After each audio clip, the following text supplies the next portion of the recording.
Okay. 1 minute.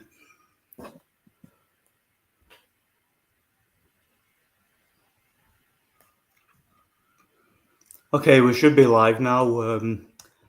This bloody microphone has been playing up a little bit, so I don't know if you guys can hear me. As always, let me know in the comments. Does it sound how it normally sounds? Because it's been lighting up orange, which is usually an indication that it's not working. So yeah, if anybody can let me know, greatly appreciated. And apologies for the delay there. Had to take care of some things. Been that sort of day. So yeah, how's it going, guys? Yeah, I completely forgot what I wanted to talk about now. I'm actually a little bit out of breath because I went for a bit of a run earlier. Well, just then actually, I had to sprint to go and get something up a hill and that. So yeah, how's it going? All right, where are we? Let's go, champ. Yep, let's go, champ. Also, my what's going on here? I'm getting just a few bars indicating that the internet's messing up again. Typical StreamYard, eh? All right. But yeah, how's it going, Mark? Yo, Ironfish. Yeah, good to see you, man. Greetings, Nordic, and everybody else. Apart from a few exceptions, boxing this year has been the worst from what I can remember. Yeah, it's been pretty abysmal, hasn't it? There's been like absolutely nothing to talk about, nothing of interest.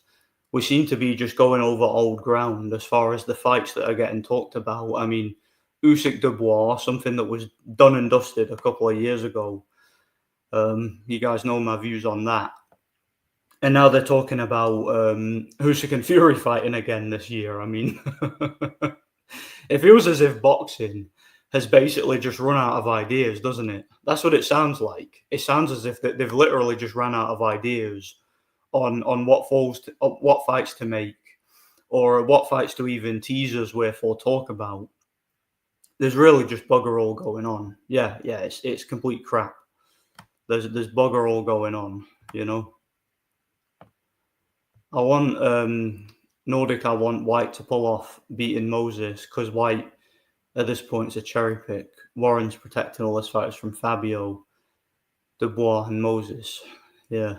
Well, you never know. White might pull off the upset, you know, because the difference in experience between them two is shocking, actually, when you think about it.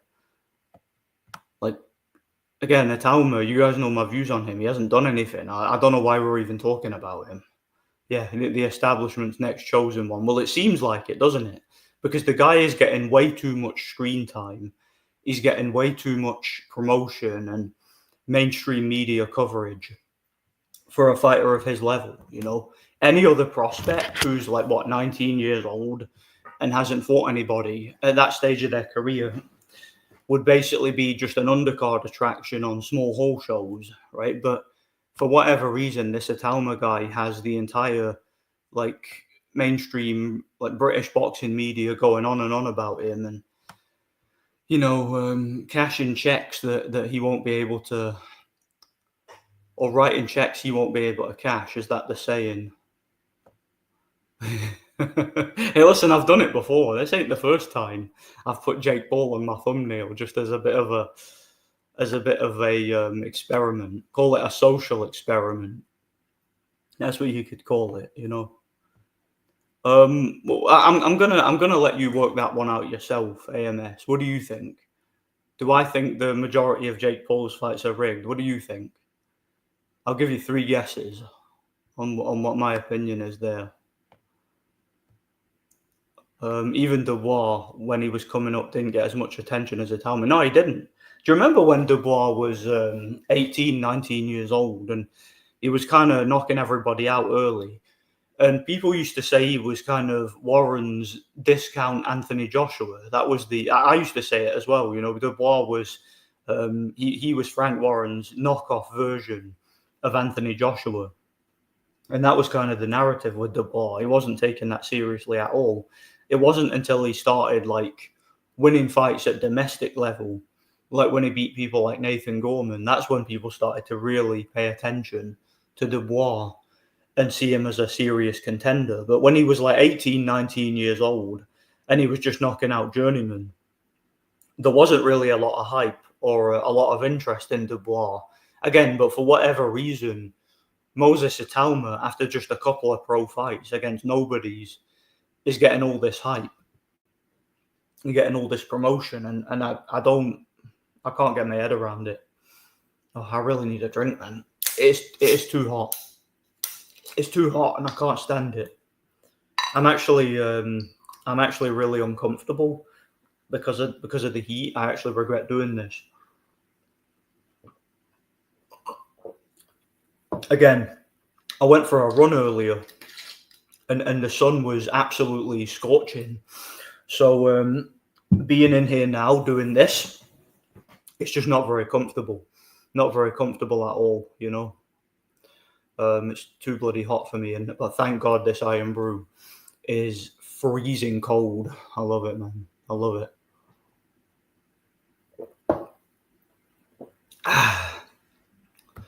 I mean,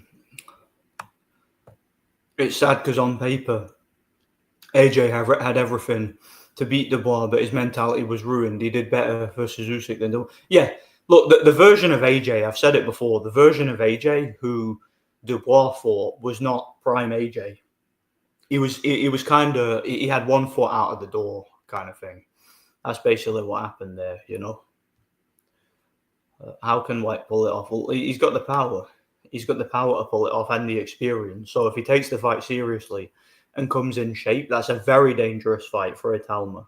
If it's a real fight, of course. Yeah, I mean, obviously. There's a polar bear shit in the woods, you know. Yeah. There have definitely been fixed fights in Itauma's resume, at least 2 from what I remember. They were very obvious. But again, that just seems that's how they build prospects, isn't it? Especially at heavyweight. You get a couple of guys to lay down in the first round. Kind of what happened with Mike Tyson as well. You know, you get some guys to lay down. You build up this reputation of them being this like amazing one-punch knockout artist. This guy who's like guaranteed excitement, the greatest athlete who's ever lived. And then when they start giving them real fights, that's when you find out how good they actually are, you know, and you find out their limitations and everything, you know. Dubois was definitely Warren's AJ. Warren used to be in interviews saying a monkey could promote AJ and get the same success, yeah. Yeah, that was when Warren was kind of seething about the amount of money that Matchroom was getting back then. Because back then, Matchroom was huge. They really were huge, you know. And it was like, they were so far ahead of Queensbury, it was crazy. Like, Queensbury just couldn't catch up.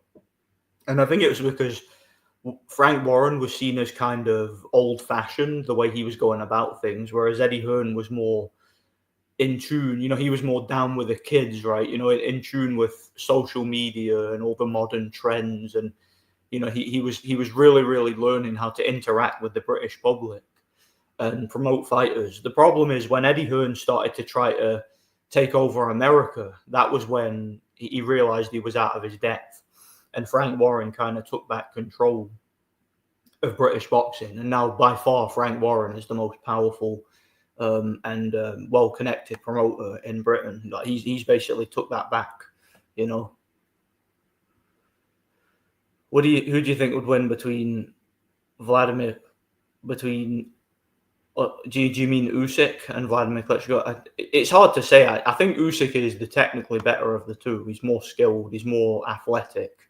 Probably got better stamina. You know, a slick southpaw who knows how to take away your jab. You know, very, very good fighter. But I do think on the inside, Vladimir's physical strength, you know, his ability to clinch skillfully, you know, his ability to get himself out of trouble when he's hurt, you know, his kind of fighting instincts that he developed over the years, and the fact he's a great long-range boxer with great lead hand control and stuff like that, as well as much better power. I think you'd have to make him the favourite. So yeah, although I do think Usyk is the better fighter, I think Vladimir's physical attributes and but just a few of the attributes he brings to the table do give him a slight advantage. But I wouldn't be confident, and obviously it'll never happen, so we'll never know. Heard some guys talk about who would win, Itauma or Dubois. Dubois would brutally KO Itauma. Well, he would right now.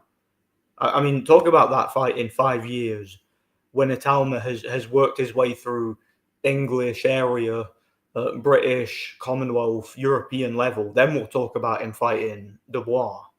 When he reaches that level, then we'll talk about it, you know? I'm complimenting your name. I've lived here my whole life. Yeah. Hello, salute Nordic. Yeah, how's it going, man? Are you keeping up with this Haney versus Norman Jr. mess? No. Why has that fight been called off or something? But I was talking about it in my last live. I think I talked about how I think if it's a real fight, Norman will beat Haney. I'm confident he'll win that fight if it's a real fight. If he doesn't take a dive, but I've got a feeling it might be. You know, the politics might favour Haney in that fight, and he might get a gift. Or it might just be flat out fixed. But I don't know what you mean by it being a mess.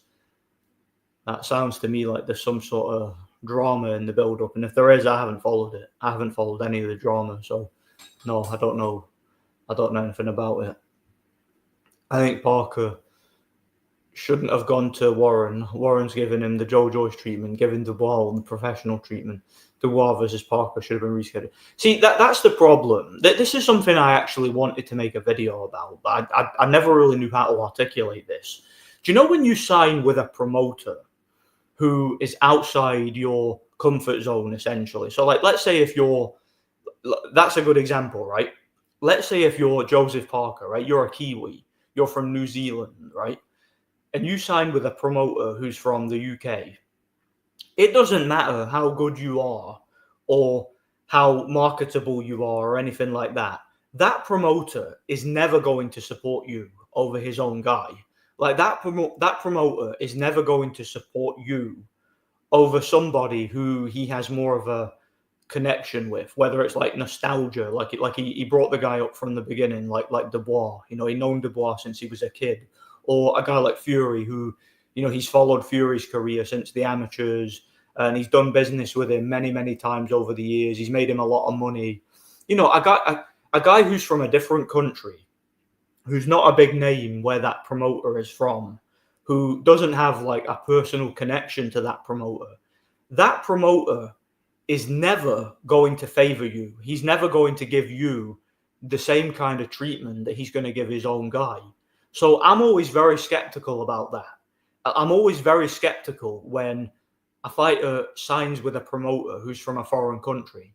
I always think it's within the best interest of a fighter to sign with a promoter who has your back and who has some sort of dog in the race, if you know what I mean. Like, sign with a promoter who's from your backyard, from your country, and who's trying to build up the local boxing economy in his own country. That's the only way you're going to get any sort of support. Because you remember when Parker was signed with Duco Promotions over in New Zealand, he was fighting in New Zealand, right? He had a crowd backing him. He had a fair shake on the scorecards in every fight because his promoter had his back, right? They negotiated with the sanctioning body, and he was able to become world champion. All right, his promoter had his back. For example, when he went to fight Hughie Fury, and that fight ended up in the UK, Joseph Parker had a New Zealand promoter who made it very clear at the press conference and during the negotiations that if we're going to agree to come over here and fight, we're going to have neutral officials. We're going to have judges that are going to give us a fair shake, and we're going to make sure that our guy is well respected, right? We're not going to allow him to go over there and get screwed over by British judges. And that was what happened. He came over and he got a fair shake and he won. That would not have happened if it was an in-house fight. If it was basically, if Frank Warren was promoting that fight, and if he was promoting both guys, if he was promoting, say, Hughie Fury and Joseph Parker, and the British boxing fraternity were essentially overseeing the whole thing, as well as the WBO, that wouldn't have happened. He wouldn't have got a fair shake because the home guy would have been supported. Okay, the guy who the promoter had more of a connection with would more of a personal relationship with, would have been supported. So I know it's a little bit of a rant there, but I think it's always within the best interest of any fighter to sign with a local promoter, or at least as local as you can get, right? You know, somebody who's at least from the same continent as you. You know, it's not like when a British fighter goes and signs with Top Rank, I'm just like, what are you doing? Top Rank is never going to build you. They're never going to try and make you a stadium fighter at home. All they're going to do is build you up a little bit and then feed you to one of their Mexicans or one of their black guys. Like, that's all they're going to do, right? We've seen it time and time again. They sign a European fighter and essentially set them up for failure, right? That's what they do. That's a similar situation with Parker. I don't know why Parker thinks it's within his interest to sign with Frank Warren when all Frank Warren is going to do is probably use him as a gatekeeper for his hype jobs, or keep him out of the limelight so there's not much pressure on his hype jobs to fight him. You know, that's all it is. So that's my little rant over there. Yeah, Warren has his favourites, protecting coward the bomb. Yeah, I swear you guys are just trying to get me banned. Seriously, like I'm starting to wonder now. Like, I'm not even joking. I'm starting to wonder. Hi Nordic, yeah, how's it going, John? What do you think about the burning of the migrant boat effigy in Northern Ireland? I've no idea what you're talking about. I've not heard it. Not heard it. Did I read that wrong? No, migrant boat effigy. No, I have no idea. No idea. Not looked into it. So you can tell I don't watch the news because I just don't know nothing about anything, do I? It should have been Usyk versus Caballero and Dubois versus Parker. Then the winners can fight each other. Well, yeah, Caballero is more. I know he doesn't have a world title, but Caballero is more deserving of a shot at Usyk based entirely on merit than Dubois is. You know, and Parker and Dubois were signed to fight, were they not? So I don't understand, why has that fight not been rescheduled? But again, that goes back to the point I was making earlier. Because Parker is with a British promoter who is heavily invested in Dubois, that's not going to happen. Dubois is not going to let. He's not going to allow. Warren's not going to allow Dubois to take a beating off someone like Parker when he could take a beating off someone like Usyk for a lot more money, you know, or someone like Fury, for example. So he's going to do what's within the best interest of his own fraternity, you know. That's basically what's happening there. Yeah, I get what you're saying. AJ will always be a priority over Boots Ennis. Yeah, of course he will. Of course, you think Eddie Hearn cares about someone like Boots Ennis over a guy who's a proven stadium fighter and a proven box office draw? Of course not, you know. Could Parker have forced the mandatory and blocked Usyk fighting Dubois? I don't think so, because I think Usyk has been given an exemption because he's fought a WBO mandatory before, I believe, or at least he's won the WBO. He won it from AJ, and yeah, he's satisfied the mandatory obligations already, and I don't think he's due to face another mandatory anytime soon. So I don't think he'd have been able to force it. Like, maybe he would have been able to do so eventually, but I don't think he'd have been able to do it this year, basically. So I don't think legally he could stop Dubois getting that fight. I don't think he could. Well, yeah, Top Rank was invested in Loma, but then they set him up to lose. They set him up. They used Loma to build other guys. They used him to build Teofimo and Devin Haney. Like, clearly Top Rank were favouring those guys against Loma. You know, that's what they do. They sign a European fighter. They build them up a little bit, and if they're too good, just keep them in obscurity. And then when one of their like hype jobs, one of their Western hype jobs needs an opponent, needs a legacy win, they essentially manufacture the outcome. You know, they let the fight happen at the exact right time for the outcome that they want. That's basically what these promoters do. You know. Yeah, I didn't see it, so I have no idea.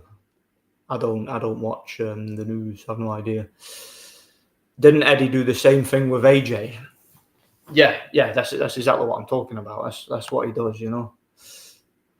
Nordic wished you watched more boxing. I'd like to know your thoughts on Vladimir Hernandez versus Francisco Verno. It's a good and interesting fight going under the radar. Do you know what? I don't know who either of those guys are. I've never heard of them, but you have my word. I'll look them up and I'll watch that fight. You have my word. I'll take a note of it. Yeah, you have my word. I will watch that fight, and when it happens and I've seen it, I'll talk about it on a live. So yeah. All right, Nordic, how's it going? Yeah, how's it going, man? Ever tried authentic Chinese? I don't mean the stuff Big John eats. When you say authentic Chinese, do you mean like the actual kind of food you get in China, and not what you get from like a local takeaway? Is that what you mean? If so, I don't think so. No, I don't think I've ever had an authentic Chinese.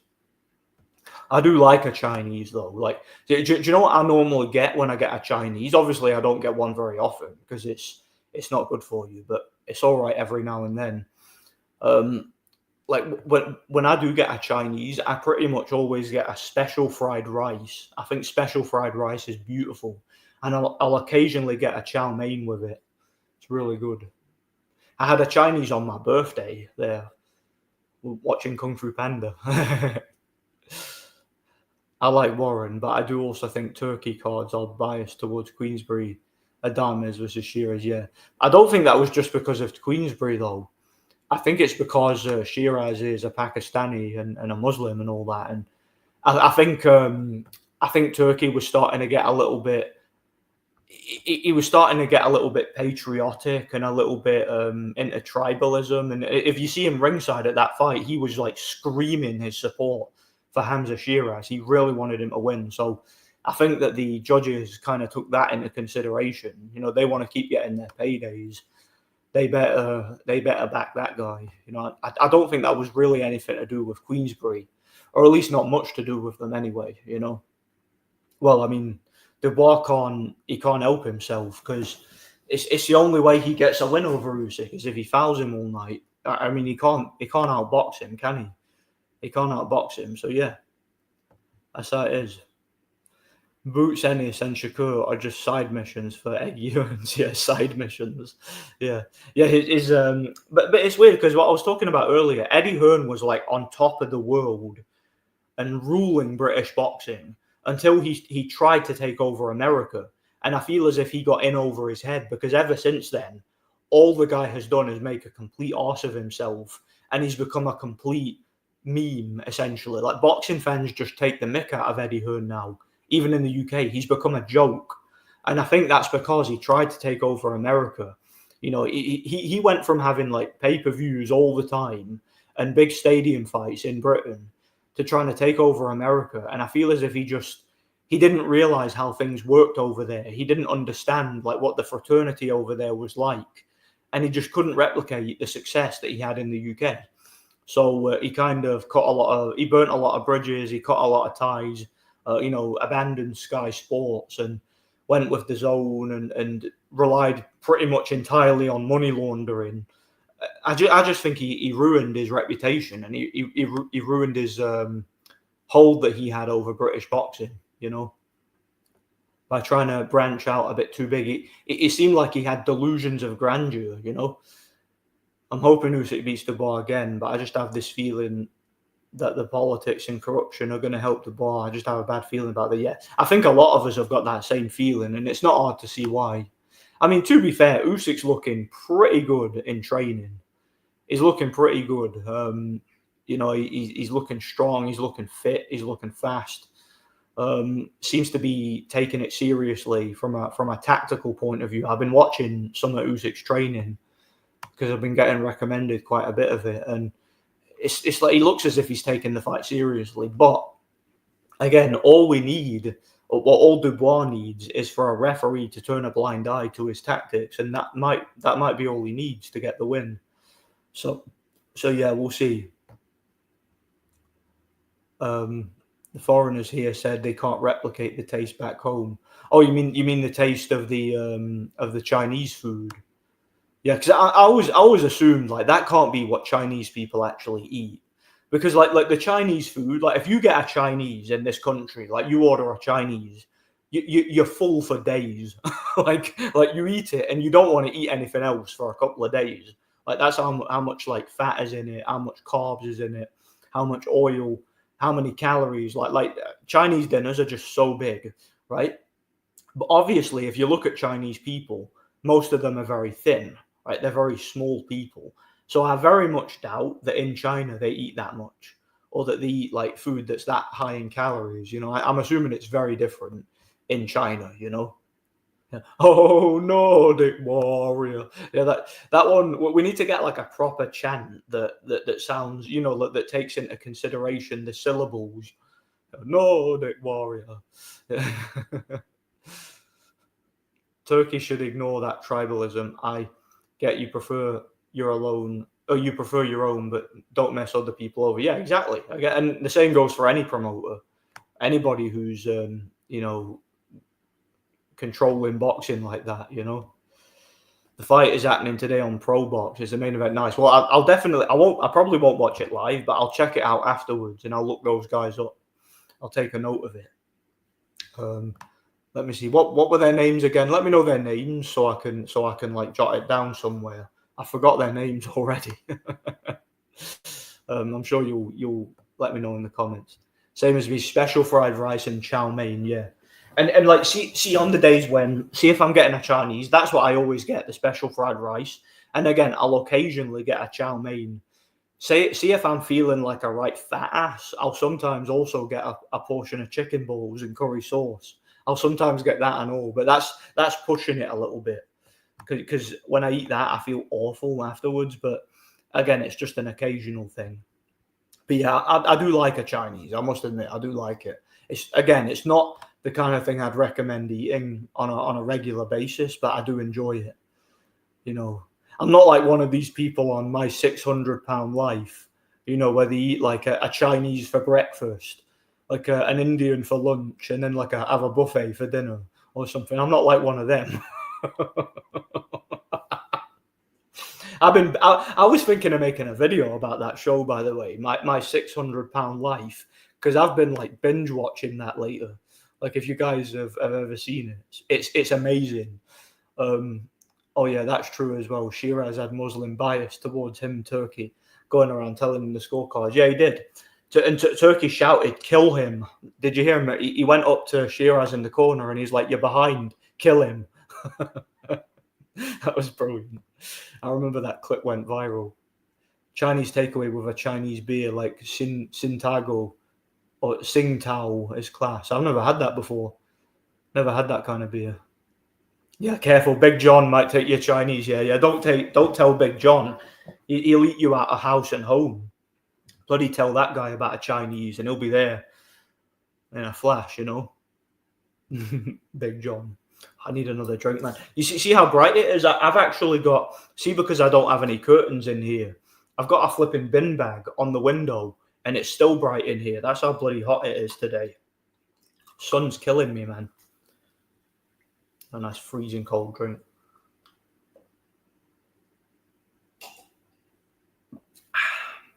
Oh, it's killing me, this heat. Killing me. All right, where are we? Speaking of favorite lager, do you know, I don't mind Budweiser. Like I've not had it in a long time, but I don't mind it.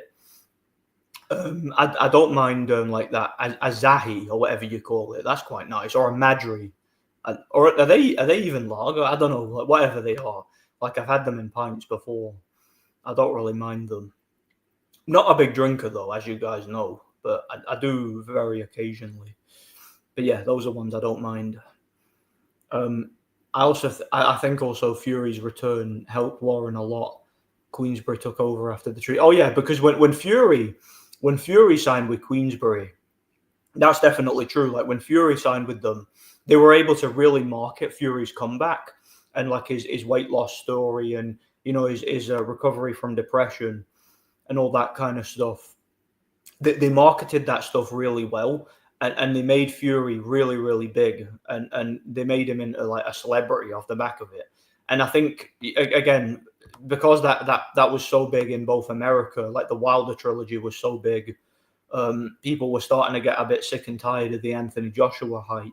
That made Queensberry really, really big, especially since around about that time, Anthony Joshua started losing and didn't really live up to the hype. Queensberry just made a massive comeback, you know. They went from being in the absolute gutter to making a comeback. Like, I remember there was a time when the biggest name that Frank Warren still had was Derek Chisora. Like, I remember I used to joke about it when, do you remember when, like, James DeGale, George Groves, Nathan Cleverly, and all, you know, Ricky Burns, all the, like, title holders and, like, big domestic names that Frank Warren had, Tony Bellew, like a whole bunch of them, they all started leaving Frank Warren. And then I used to joke back then on Facebook, on the old forums, like I used to joke saying, oh, well, he still has Chisora. So it was like, that was a meme back then, that Chisora was one of the best and biggest names that Frank Warren still had. Nowadays, Frank Warren's literally ruling British boxing. He's way above Eddie Hearn now. Like, he's way bigger in terms of, like, success. He's probably made so much more money. It's crazy, you know. Don't care about Taylor Serrano, mate.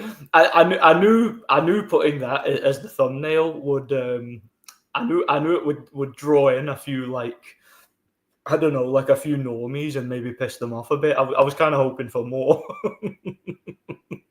I thought it was quite funny though. But yeah, do you guys really think I'll tell you the real reason I did that, right? Because see, before I started this live, or well, this morning when I was thinking of setting this live up, I was looking through Google, looking for boxing news, just trying to think of something to put as the thumbnail or something to put as the title, because there's nothing this weekend I give a shit about, right? And when I typed in boxing, every single article constantly was Katie Taylor versus Serrano, Taylor versus Serrano, fight of the century, one of boxing's greatest rivalries. It was just women's boxing, all women's card. Like, it was just, Google was really pushing this women's boxing card up the pecking order. It was just pushing it everywhere. And I'm just like, it was pissing me off because I couldn't find any news about boxing aside from some Mexican guy dying, you know, God bless him. But aside from that, I couldn't find any, like, actual boxing news about real boxing. So I had nothing to talk about for this stream. So I literally just went, you know what, I'll like make my audience laugh a little bit, and I'll put Katie Taylor in the thumbnail. That'll be fun, and Jake Paul and all. And maybe it'll draw in a few normies, and maybe it'll make them think a little bit, you know. In my mind, I thought that was quite funny, you know. I hope Usyk knocks Dubois out. Dubois seems to have taken the Joyce route with his new chin. Yeah, Dubois has definitely gotten on some sort of stack, hasn't he? He definitely has. You know, he's looking jacked these days, Dubois, you know. And he went from being a glass cannon to being just a cannon, you know. Not just the Chinese, even other ethnicities can't seem to match the taste of their homelands. Yeah, I wonder why that is. You know, maybe the ingredients is harder to come across in certain countries. You know, the fight's happening tomorrow midday. It's the main event on Pro. All right, nice one. Yeah, I'll look out for it then. Nordic, did you talk about Krassyuk? Oh, Krassyuk leaving Usyk. Did he see Usyk slowing down or getting hit too much in sparring? He wanted Usyk to retire. I don't know. I have no idea what that's all about, because I would have thought Krassyuk was making a lot of money off Usyk. So maybe Usyk just didn't want to pay the guy anymore. Sorry, legs a little bit uncomfortable. Yeah, maybe Usyk just didn't want to pay that guy anymore. So he's like, look, I don't need you in my team anymore. Maybe that's all it was. I no idea. I don't think it makes a difference, to be honest. Yeah, but they're both muzzies, aren't they? I'm a sucker for that Peking duck. Yeah, that's nice and all. From the Chinese. Peking duck. Yeah, it's not too bad. I don't mind that either. Yeah, how's it going, Owen? Good to see you, man. Oh, it's lovely. It's nice and fatty and beautiful and like sweet. Johnny yeah, Johnny Fisher's dad eats Chinese regularly. You don't say. Probably like at least twice a week. That guy has a chinky, probably. Like and it's funny. Like I bet you see when that guy has a Chinese, it's one of them things. He probably orders way too much, and then like the rest of the family can't finish it, so he just has all the scraps. That's probably what happens there. Do you know what's kind of funny? Again, I was going to talk about this, like, because I mentioned my 600-pound life. I was talking about how Big John Fischer and the way he behaves, he reminds me of a lot of the stars of that show in terms of his overall mindset. Like that guy is a narcissist. Like to me, he comes across to me as a very, very manipulative person and the kind of person who knows how to get what he wants. And it's kind of fueled his gluttony. And it's kind of it's like he's so gluttonous that he's kind of forsook his humanity and he's just become a blob that does nothing but consume. That's literally, he reminds me of those stars. He literally does. And I'll talk about it one day in a video, because that show, it's fascinating to me, like from a psychological point of view, and how those people live their lives and kind of what they represent, like for society, like the kind of sector of society that they represent. It's fascinating. It genuinely is. I've got a lot to talk about there. If if Nordic was on my 600-pound life, there would be crates of iron brews. Yeah, I'd be like lying on the couch like that, just like slobbed out, like my big chin just hanging over my chest. I'd have like cans of iron brew resting on my chest. Like, do you know what's funny about that show? You see the people on it, and I shouldn't laugh because it's not funny, but it kind of is. You know when they have their dinner, and like they use their belly as a table. So it's like some woman lying on the bed, and she's like that, and she's got a pizza or like a couple of pizzas laying on her belly, and she's just going like that. I was watching it once, and there's this woman, and she's like sitting on her bed, and she's like making wontons, and there's like about 15 wontons or something on a plate, and she's like, I can't get through the day without wontons. It's funny. Like, I've got a sick sense of humor. That's why I enjoy watching stuff like that. Again, it's like the Jeremy Kyle show. It's the same kind of thing, Yeah, how's it going, man? God bless you, bro. Shout out to New Jersey. God bless you, brother. It's crazy. I've got subscribers from all these places, man. Places like New Jersey, Sorry, I thought it was happening today, but it's tomorrow. Yeah, no problem. Okay, Vladimir Hernandez. I'll need to. Can I copy and paste that? Take a screenshot of it. One sec. There. Because it won't let me copy and paste the comment. I'll just screenshot the whole screen. All right, cool. All right. Vladimir Hernandez versus Francisco Varane. Yeah, I'll watch that fight, and I will get back to you on it. I'll check it out.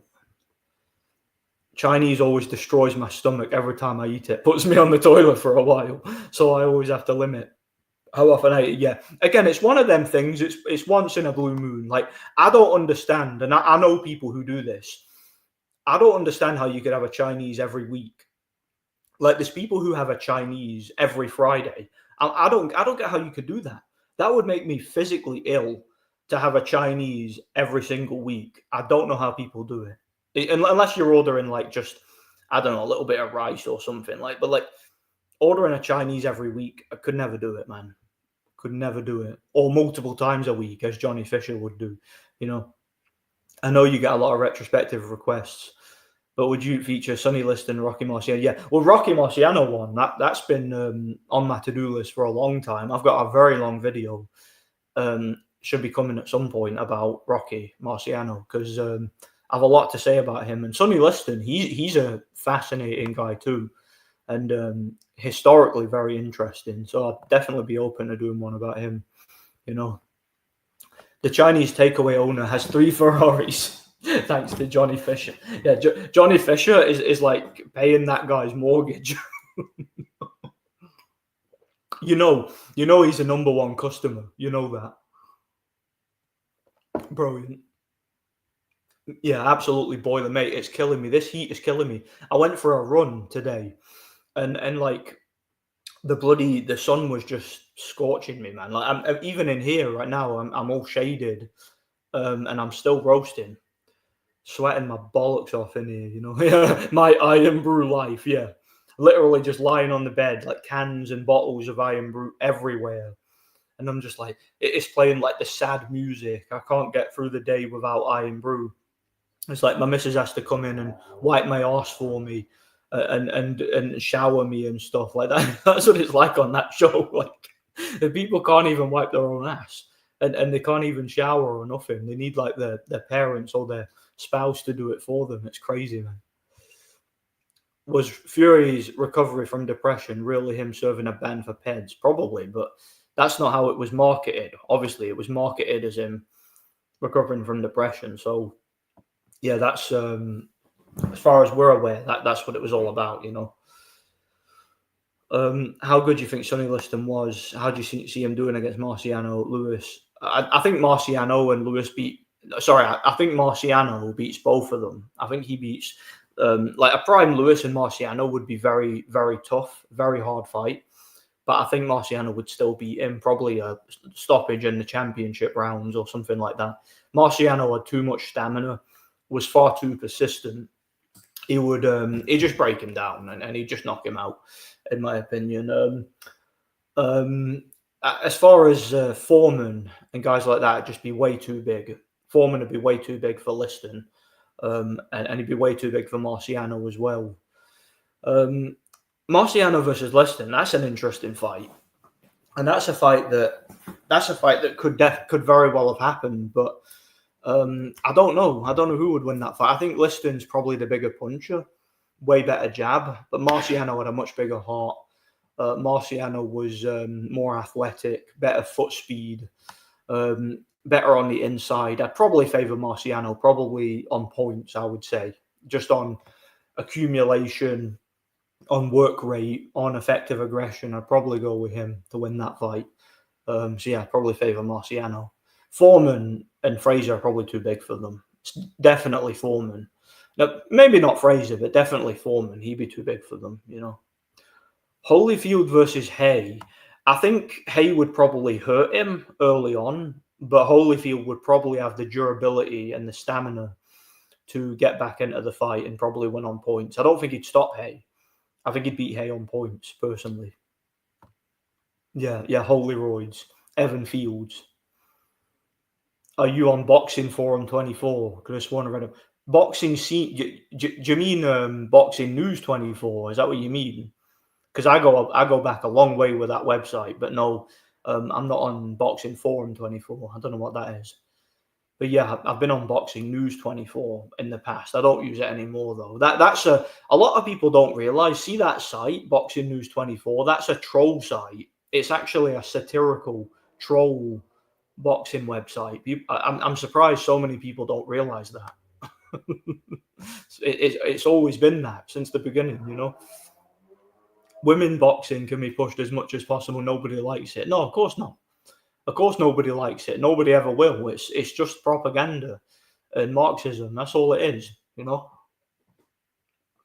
Again, just go on Google right now and type in boxing and then click news. All you'll see is Katie Taylor, Amanda Serrano, women's boxing, Savannah Marshall, blah, blah, blah, blah, blah, lesbians, blah, blah, blah, blah, blah. So, female punching each other in the face and giving each other brain damage. That's all you'll see, right? How amazing is this for society? Women are giving each other brain damage. Yeah, it's amazing, isn't it? It's great. Glass cannon to a cannon on stereo. That's what Dubois became, isn't it? What do you think about Justice Huni versus Wardley? Skills are brilliant. Watch it. I'm doubtful of Davidson's fighters. Defense, hands down, chin up. Huni showed very, very fleet movement. He moves very well for a heavyweight. Great jab. Looks as if he's improved big time technically. Unfortunately, if that knockout was real and he didn't take a dive, the guy's got a glass chin. And we knew he had a glass chin anyway from the Lorena fight. So I don't think with the lack of power and the lack of punch resistance that's evident, I don't think Justice Huni will go that far. Very good boxer, will make a great sparring partner. but I don't think he'll go that far at world level. He just can't take a punch, and he can't hit as hard as he needs to for that level, you know. If you're a non-puncher, you need to be durable, and I don't think that guy is, you know. Oh, yeah. Usyk versus Briadis, that's one of my favourite fights of all time. That's in my top 10 favourite fights. I rewatched it not too long ago, actually. I've got a Blu-ray of it. It's a great fight. yeah, Briadis trolling, trying to get the bloody Jake Paul fight, you know. Yeah, gluttony is a genuine sin. Religion is a... Mate, but again, see that show, My 600 Pound Life? Do you know what fascinates me about it? The people that go on that show, obviously they're gluttonous, right? But the thing is, a lot of those people are broken. Like, they are spiritually and psychologically broken. A lot of them are abuse victims. A lot of them had very, very toxic childhoods, or some sort of trauma that affected them. And the way they cope with it is by eating, right? That's how you develop an eating disorder. It's a coping mechanism, right? But what you'll notice about those guys is they become so gluttonous. They eat so much to the point where they literally forsake their humanity, and they no longer resemble human beings. Like that, and I don't just mean in the way that they look, because obviously they don't look like human beings, because human beings aren't supposed to look like that. But what they resemble to me, in terms of the way that they behave, in terms of their overall spiritual aura, they are literally just blobs. That's what they go from being a human being who's broken, a human being who is abused, a human being who has basically got nothing going on in their life. They've got nothing but negative thoughts, all that other stuff. And they go from being that to just being a blob.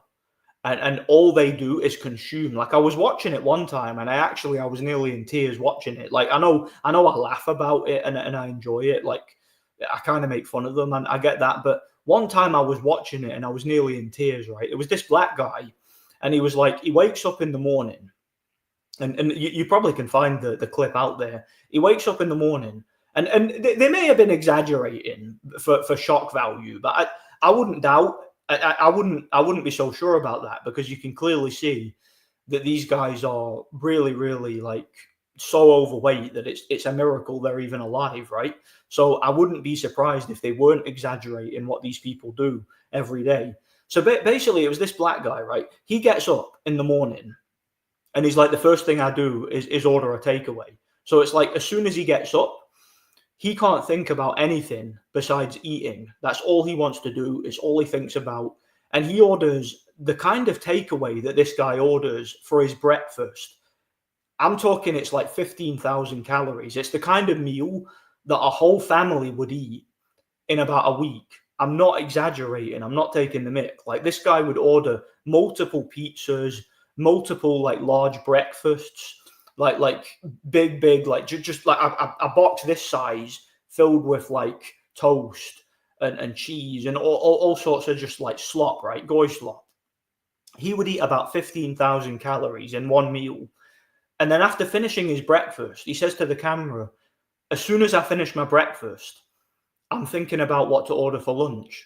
And honestly, I was nearly in tears watching it. I'm like, this guy literally has no life. He literally wakes up in the morning, or stuffs his face, like, eats himself to death in one meal. If I were to eat that amount of food in one day, I would literally vomit. I would be sick. Like any normal person with a normal sized stomach, you would vomit all that food up. You wouldn't be able to consume it. But these guys, obviously, they've tempered their bodies to the point where their stomachs have expanded, and they can eat so much that they can eat way more than the average person, right? But this guy eats all that food, and he's immediately like, he's like, I'm thinking about what to eat next, what to order for lunch. And then so he orders another big ass takeaway for his lunch. It's even bigger. And then another one for his dinner.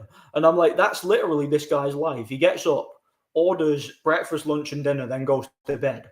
That's his life. And I'm like, that guy is not a human being. Like, he basically has no humanity. He's just a blob. And it's not just it. Like, some of these people have children. There's like this woman, all she does is lie on the bed, and she, like, shits herself, and her husband has to come and clean her arse. And then, like, She'll like shout her family, I want a big like box of wontons, or I want 2 pizzas. Like there was one woman, it was like she ordered a Papa John's, right? And you know I love a Papa John's. That's like my favorite pizza.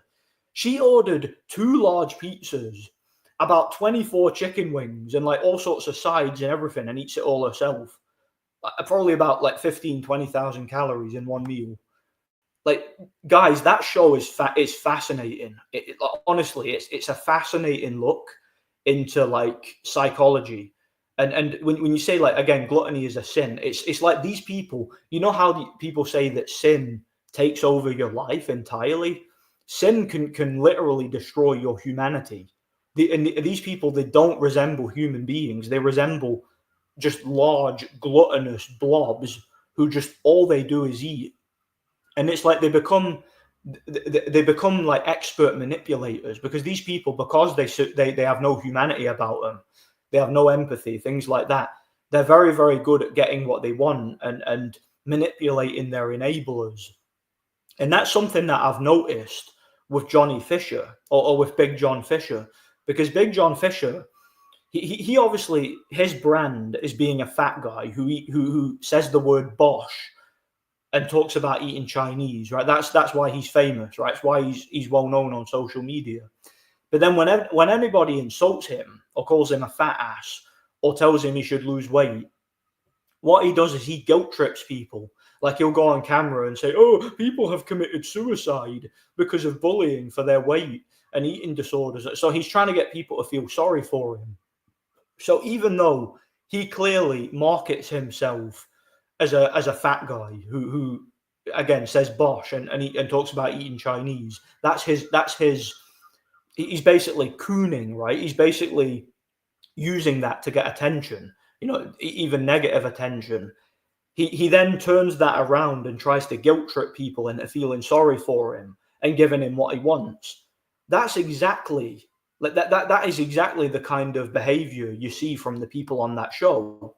So that's what Big John Fischer reminds me of. He literally reminds me of the stars of that show. He genuinely does. It's uncanny, the resemblance, Johnny Fischer versus John Fury in sumo wrestling.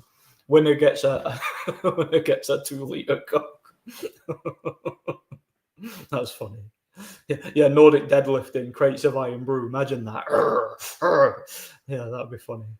You could actually do that as well. See if you didn't have a barbell, or if you had a barbell but you didn't have any plates, just get like some crates of juice, like even like crates of water or whatever, and just lift it. I don't see why not. Who's the bigger moron, John Fury or John Fischer? Well, John Fury's like fatter and dumber and less relevant, but John Fury seems like more of a scumbag. Like, John Fury seems like a bully and a thug to me, so I'd say he's probably worse. I don't like him at all. I could never look at my fat father again. I was so fat he had to wipe my ass. I could never allow me. Yeah, that's the thing. How can you have such little dignity? How, like, if you have a partner, right?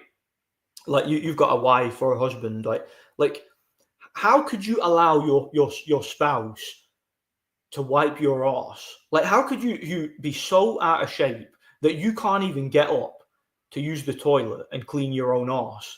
That's when you know you got a problem, right? When you wake up in the morning and the first thing you think about is ordering a takeaway that's about 15,000-20,000 calories, and you can't get through the day without that, and then some, you know there's a problem. Like, I don't know how you can get yourself that. But again, these people are traumatized, right? They're broken. They're broken people. They are, So they're not like you and I. They don't think the way we do. It's kind of like drug addicts, right? They know what they're doing is not good for them. But it's too hot in here, man.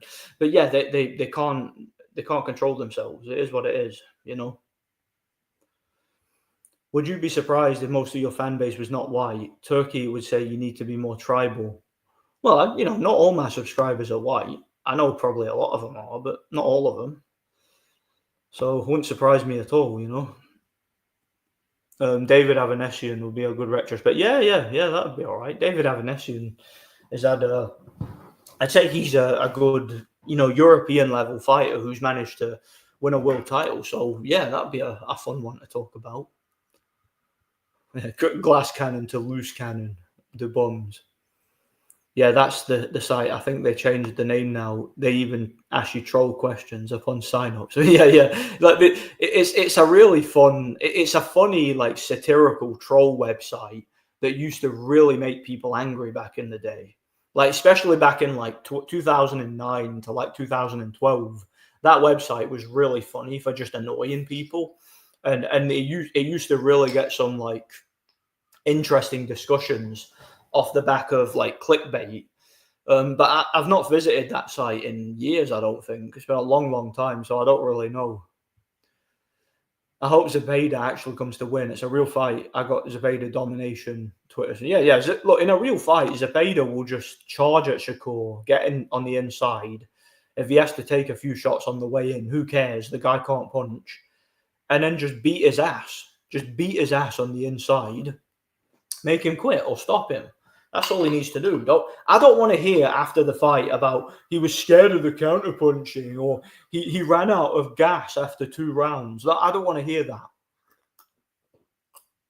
I don't want to hear about the sweet science. I don't want to hear about that shit. I just want to see a fight. I want to see a real, genuine fight. I want to see what's his name. I want to see Zepeda do what he always does. I want to see him come forward, tight guard, come in at a side profile, apply pressure, cut off the ring, get his foot on the outside of his opponent's foot, get under his opponent's shots and work them inside with volume. That's what I want to see. I don't want to hear about how he was scared of getting countered or he was being controlled with the jab. I don't want to hear it, okay? If he's losing, like if it's like round 3 or 4 and Shakur is like 2 rounds up, I don't want to see Zepeda hanging on the outside, waiting, quote unquote, downloading information or any of that bollocks. No, I want to see Zepeda going in there and trying to set about him. I want to see him go in there and actually try to win. That's what I want to see happen. If he doesn't do that, then I know it's not a real fight. And has Shakur ever had a real fight? I don't think so. Tank was arrested again for hitting his ex. Was he now? Oh, who would have thought? Who would have thought the guy that's beat up his ex multiple times and ran over a pregnant woman and, is just a general, like, known, degenerate scumbag? Who would have thought he would do something like that? I guess it was just it's just the sea storm coming down on him. That's all it is. 1 second, guys. I need to stretch my legs because it's too bloody hot in here. 1 sec. Why is this not? I need to get to a more comfy position.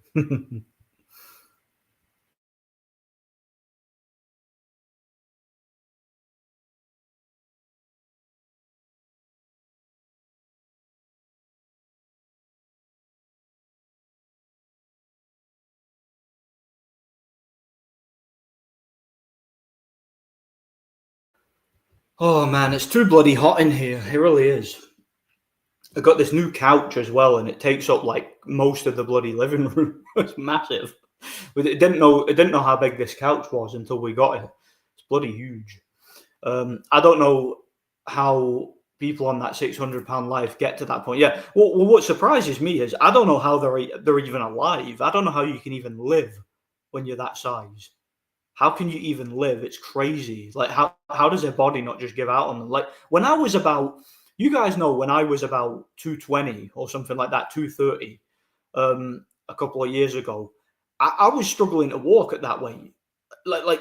I was having like I was getting like gout pains in my feet and everything. My blood sugar levels were constantly spiking. I felt like garbage all the time, and that's not even like that's not even what a quarter of what some of these people weigh. There's people on that show who are shorter than me, who weigh about 700 pounds plus.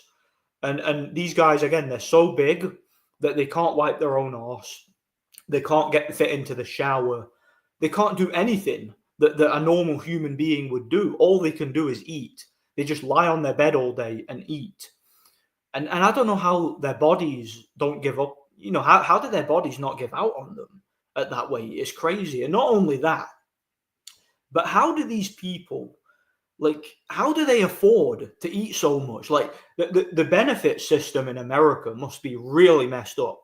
Like, if these guys can afford to spend, like, I don't know how much would these people spend? What, like $800 a day on food? Like, some of these people must be eating like 20,000 calories a day to maintain that sort of weight. So they must have to spend a lot of money, like nearly all their benefit money must go on food. So, like, how do they pay rent? How do they afford to live? That's what I don't understand. Like, clearly in America, like, the benefit system must be insane over there, because there's no way you could afford to eat that much food over here if you're on benefits. There's no, and I'm not saying, look, there's a lot of fat asses over here. There is, but you don't generally see people over here who are 600 plus pounds. And when you do, it's usually it's their family that's feeding them and all that. But what I see from that show, a lot of the people on it are like they can't work. Obviously, they're on benefits, and it's like, how do they afford to eat that much food? I just don't get it, man. Yeah, I've moved my seating position. I'm sitting over here now because I don't know. It just was too warm over there. I don't know. There's more leg space here. So yeah. I don't want to see one of those fake Shakur fight. Yeah, me neither, man. Me neither. I'm sick and tired of that crap. Sick and tired of it. I want to see Zepeda doing what he normally does. I heard many people picking Shakur to win by knockout. Like that's the thing though. Shakur Stevenson has never knocked anybody out in his entire life. How is he going to knock out Zepeda? The only way he knocks out Zepeda is if he just hits him so many times that Zepeda just quits or the referee stops it prematurely, because that guy can't punch. He couldn't even hurt a little girl in the parking lot. Like, he punched a girl in the face, bare knuckle, in the parking lot, and he couldn't even hurt her. Like, nobody's going to be intimidated by that guy's power. Like, if I was fighting Shakur Stevenson, I'd literally just charge at the guy, and there's nothing he could do, because the guy's weak and he's got no power. So I don't care how skilled he is. Any fighter who's known to be a pressure fighter, like Zepeda, who's high volume, who will take punches to land punches, a guy like that should not be, fighting Shakur's kind of fight. So if he is, we know the deal, right? We know it's fixed. Yeah, we just talked about that. This is the first I've heard of it, so I don't know a lot about it, I have a strong feeling Zepeda will lay down like a good boy, and people will say Shakur neutralise it. They'll say it was a masterclass performance, the class and the class. That's what we'll hear, I remember you posting one of your steaks from the butchers, and the colour looks so rich, crimson red. Google says it doesn't matter, but I reckon it says a lot about the cow's quality of life. Yeah, I remember that stream. And see those steaks in particular, I get them from a local butcher, and it's really, really good, good quality Scottish beef that they do. So it's like properly farmed and all that. It's proper organic meat, and it's really, really good. Like, I'm quite picky when it comes to meat. Like, I always go for like proper organic stuff. And yeah, where I get my steaks, they're always absolutely banging. I love them. Pretty sure 90%. Oh, I'm sorry. I'm 90% sure that this will happen. Mexicans are rarely allowed to win big fights against the marrow bums. But that's the thing. Like, you see these Mexican guys, and I'm sick and tired of seeing this, right? All these Mexican guys who are like tough guys, really, really, really tough, durable, game, high volume guys. They can all punch. They go in there and they just set about their opponents, right? And they just they won't be denied. Like, you see these Mexican guys when they come over to the UK, right? And it's kind of a stereotype in the UK that these Mexican guys are like always a dangerous opponent. And it's because they're always game, right? They come over and they just let their hands go. They let it all hang out, and whatever happens, happens. That's how these guys fight. Whenever they fight one of these black guys in America, all of a sudden these guys turn into like back foot technicians. They're sitting back behind the guard, they're probing, they're not committing to their punches. They're scared of the counter punches. All of a sudden, these Mexican like warriors, these guys who will literally go in there and just mug you in the ring. They'll just charge at you and try to take you out from the opening bell. They're in there against some feather-fisted black American who can't punch, and yet they're just staying on the outside doing nothing. And people don't think that there's something suspicious about that. You got a guy like Oscar Valdez, a guy who will literally put you to sleep with one punch, who will go in there, get inside, like hit you a hook to the body, hook to the head, back you up, pound his chest. Let's have it. Let's have a fight, right? That's how he fights, right? Very aggressive, very assertive. And he's in there with a guy who literally can't punch, no power whatsoever. And he's just standing at arm's length, doing nothing, letting the guy work and basically taking turns to hit each other.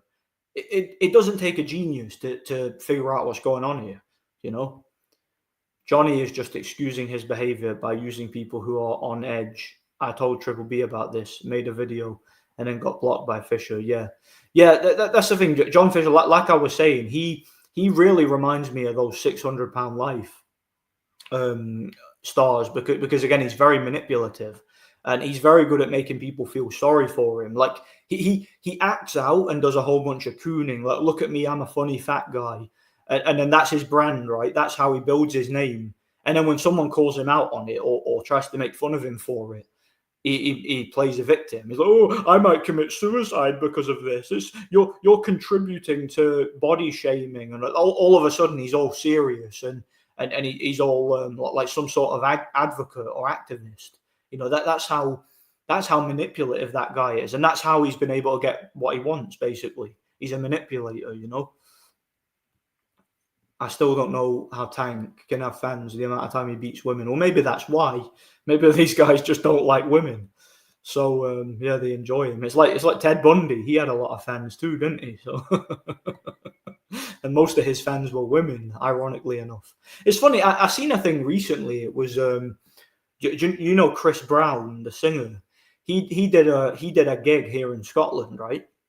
He played at some stadium somewhere in Scotland, and there was like this feminist woman outside the event, this Scottish feminist, and she was like interviewing all these people who were going in to see him, all these women, right? Because Chris Brown's got a lot of female fans, right? And she was interviewing and saying, do you know this guy has been convicted of domestic abuse? And accused of it multiple times. He beat his girlfriend, this, that, and the other. And then they were like, yeah, and like none of them gave a shit. They were like, who cares? So it's like the guy's got like thousands upon thousands of female fans, and they don't even care in the slightest that he beat his girlfriend. Like they're not even the slightest bit bothered. So it doesn't surprise me that you've got boxing fans who support a guy like that. Doesn't surprise me one bit,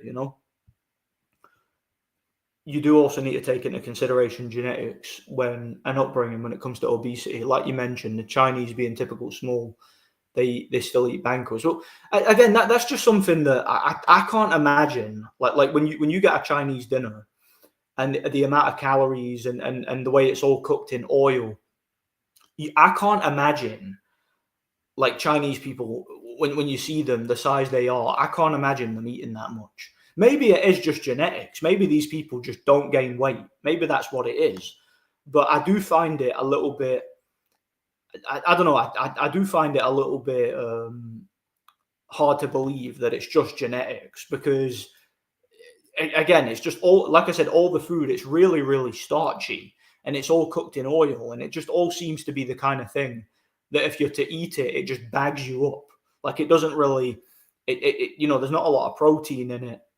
There's not a lot of nutrients. It's just like kind of empty calories in it. It just bags you up. So again, maybe you're right. Maybe it is just genetics and the kind of upbringing. But I do think that in China, the food would probably be very different. I'd have to imagine, or at very, very least, the portions would be smaller. Like I'm pretty confident that the portions would be smaller than you get over here. 1 second.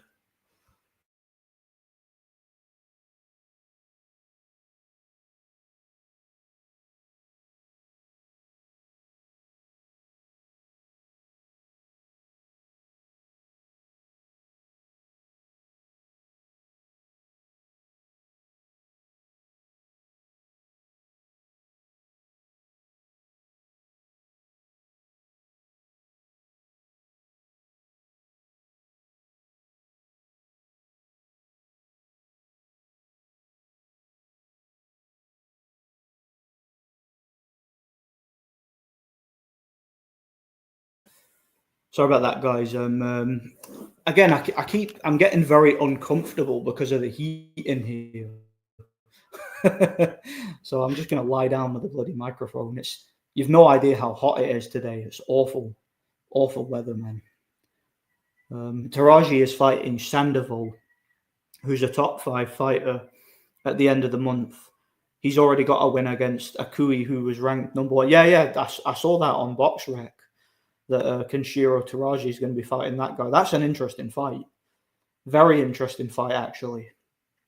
Difficult one to call. I probably favour Taraji. I think he's on a roll right now, but it might actually be his toughest fight, and I'm not at all confident about it. You know.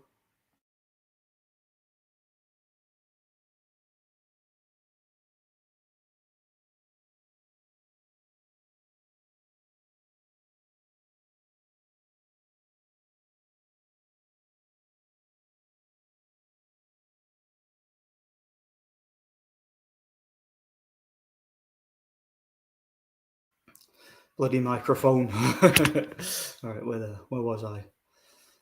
If he scored another top win at the end of the year, hopefully he wins Fighter of the Year. But they'll probably give it to Canelo or Crawford because boxing sucks now. Yeah, now they'll probably give it to Canelo or Crawford just because it's Canelo or Crawford. Don't need any other reason. You know those guys are industry plants, aren't they? So does the establishment, does it need any other reason to give it to those two? I don't think so. You know, one might have genetic predisposition for obesity, but they still need to activate the process with bad eating habits and lack of exercise. The Chinese, as far as I know, don't eat that much. Yeah, I'm assuming that they eat smaller portions. Like, I can't imagine they eat like a big ass, like special fried rice, a chicken chow mein, a bloody a portion of like 6 chicken balls with a big tub of curry sauce and all that. I'm assuming they don't eat all that sort of stuff. I'm fairly confident that they don't, you know, fairly confident, because that would just be too much. Yeah, Tank is a piece of dirt, man. That guy, he's an absolute bloody degenerate.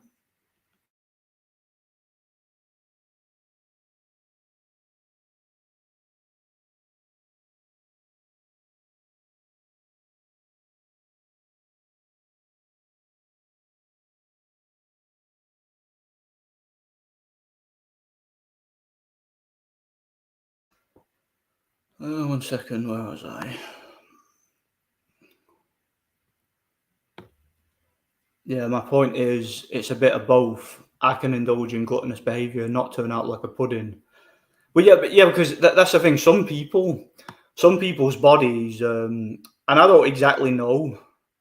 I don't exactly know what the process is behind it. Like, what was I going to say? I don't exactly know what the process is, but some people store their fat in like more beneficial areas. Like, a lot of people, they have the kind of genetics where their fat is stored at the bottom part of their belly, and that's why you see some people where they've got like skinny arms, like a skinny neck, skinny legs, and all that. But then you look at their belly, and it just kind of hangs forward, so it all kind of droops. Some people have got those kind of genetics, whereas other people have got the kind of genetics where their body is more comfortable storing tissue. So like, they'll store fat in other areas, like their glutes or their hips or their arms and everything, like, and it's kind of, they're more proportionate. So they might still have the same like body fat percentage as another person, but they're not. You know, what am I saying? They might have the same body fat percentage, but they might store fat differently and things like that. Or you get people who are like, have very fatty liver and fatty organs, but they might not have a lot of excess fat, basically. So like, a person, like I'm saying, the person can have the same amount of body fat. It just might be stored differently, essentially. But it doesn't matter what your genetics are. Like, to have a crazy amount of body fat, you need to eat like a calorie surplus, like whoever you are, whatever your genetics. So people shouldn't really blame their genetics for obesity. You know, you blame your eating habits because your genetics are just what you're born with. You know, you work with whatever you're given, basically. You know, with a Zepeda being a plus 600 underdog, is it worth putting 50 on him to win? On the off chance of the fact, look, let me make this perfectly clear. I am not going to influence you either way on how you're going to spend your money, especially when it comes to betting. Like Dwyer would say, the opinion you should follow should be your own. Just consider this video to be a second opinion from a complete stranger online. That's all this is.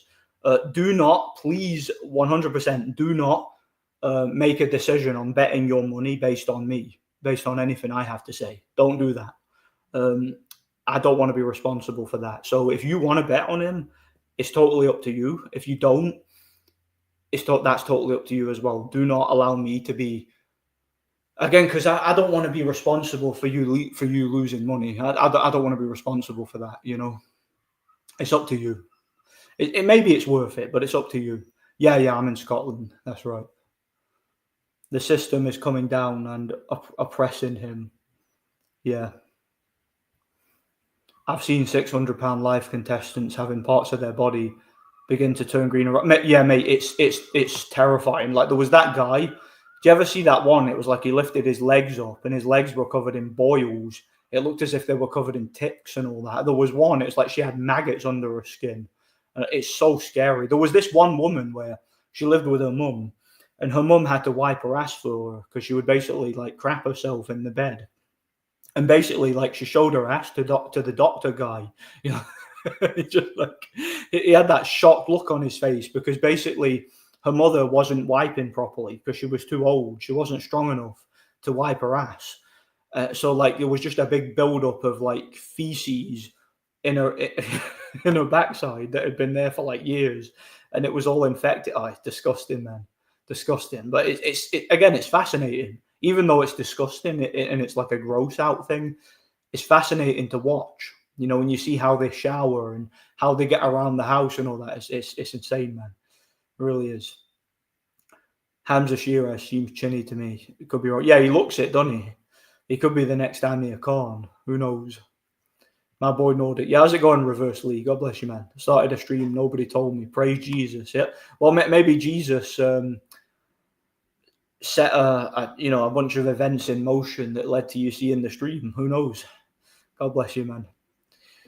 You saw the British Boxing Board of Control find a way to get back at Rodriguez Jr. like they always do. I would never fight there if I had leverage. Why? What did they do to Rodriguez? I've not heard what happened there. I'll look it up though. Did they overturn the result or something? Was it something like that? I wonder. Do you believe, Nordic, that every major fighter is on PEDs? Yes, absolutely. And if so, how come some fighters fail when others don't? Well, again, like there's numerous reasons why some fighters fail and others don't. Like it could be that they didn't cycle off properly, or you know that their opponent was the A side and the opponent's team had more stringent testing protocols in place. Or it could just be that it wasn't a real failed test at all. It could have just been fake. Like there's so many reasons you could fail a test. Or you might have just like not used a correct masking agent, or the test that could have been done could have tested for substances that don't normally get tested for, things like that. You know, there's numerous reasons. Or it could just be that there was a whistleblower within the organization that conducts the test. Like, I don't know, there's so many reasons. Like, you could use your imagination, you know. There's so many. But I do think all the top level ones are on PEDs, yeah. Yes, Nordic, yeah, how's it going, man? Thanks for reminding me about Valdez. I saw he had the skill to defeat Shakira, even when a few rounds held back, very fishy. Well, yeah, Valdez was coming off like, I know a couple of fights before it. I know he had the failed drug test, but a couple of fights before it, he had that impressive knockout win over Miguel Burchell, another tough guy, right? Strong Mexican, I believe. You know, he was a guy who went in there through murderous hooks, would go in there and try to knock you out. But he's fighting Shakur Stevenson, a guy with no power whatsoever, and he's just hanging back and waiting. Like, what's that all about? Costa Tszyu versus Manny Pacquiao. Now, I think Costa had a puncher's chance. Like if he lined Pacquiao up like he did to Zab Judah and caught him with that right hand, he'd knock him out.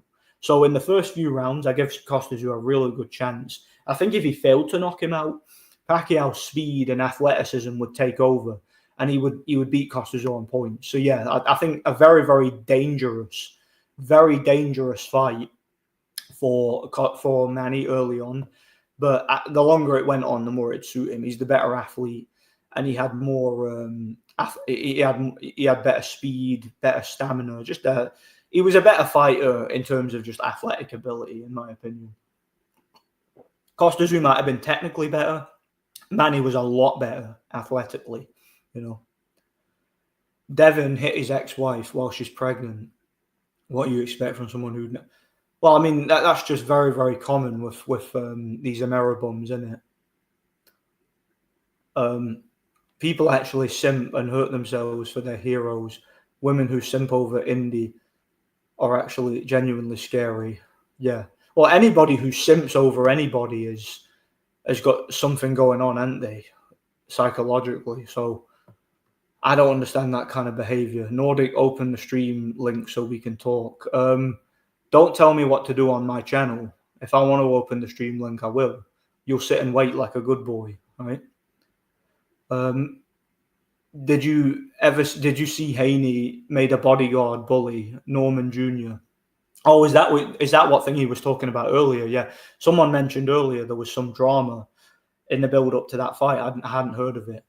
Even though he's a bigger fighter, the weakest punk in the sport next to Shakur. No, I didn't know about that. This is the first I've heard about it. So yeah, Haney's probably just trying to intimidate the guy and get under his skin or make himself feel better, you know. Or maybe he's trying to put him in his place as if to say, I'm the A side and you'll do what I say. You'll lay down for me or whatever. I don't know, man. Maybe.